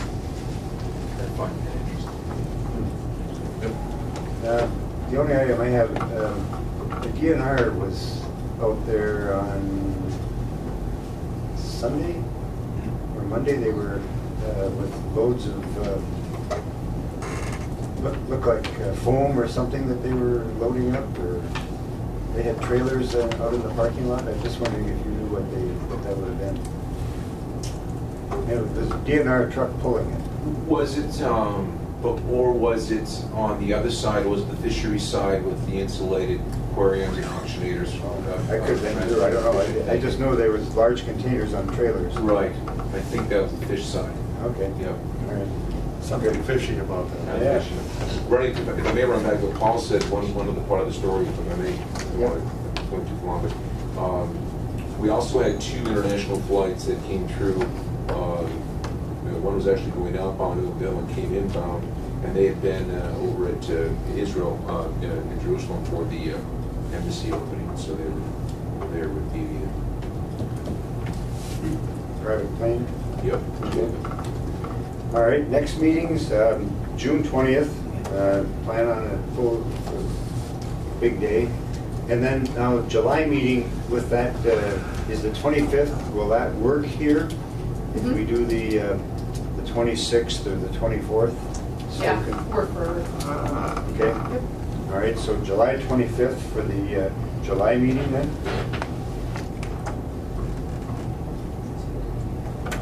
Put those down your book.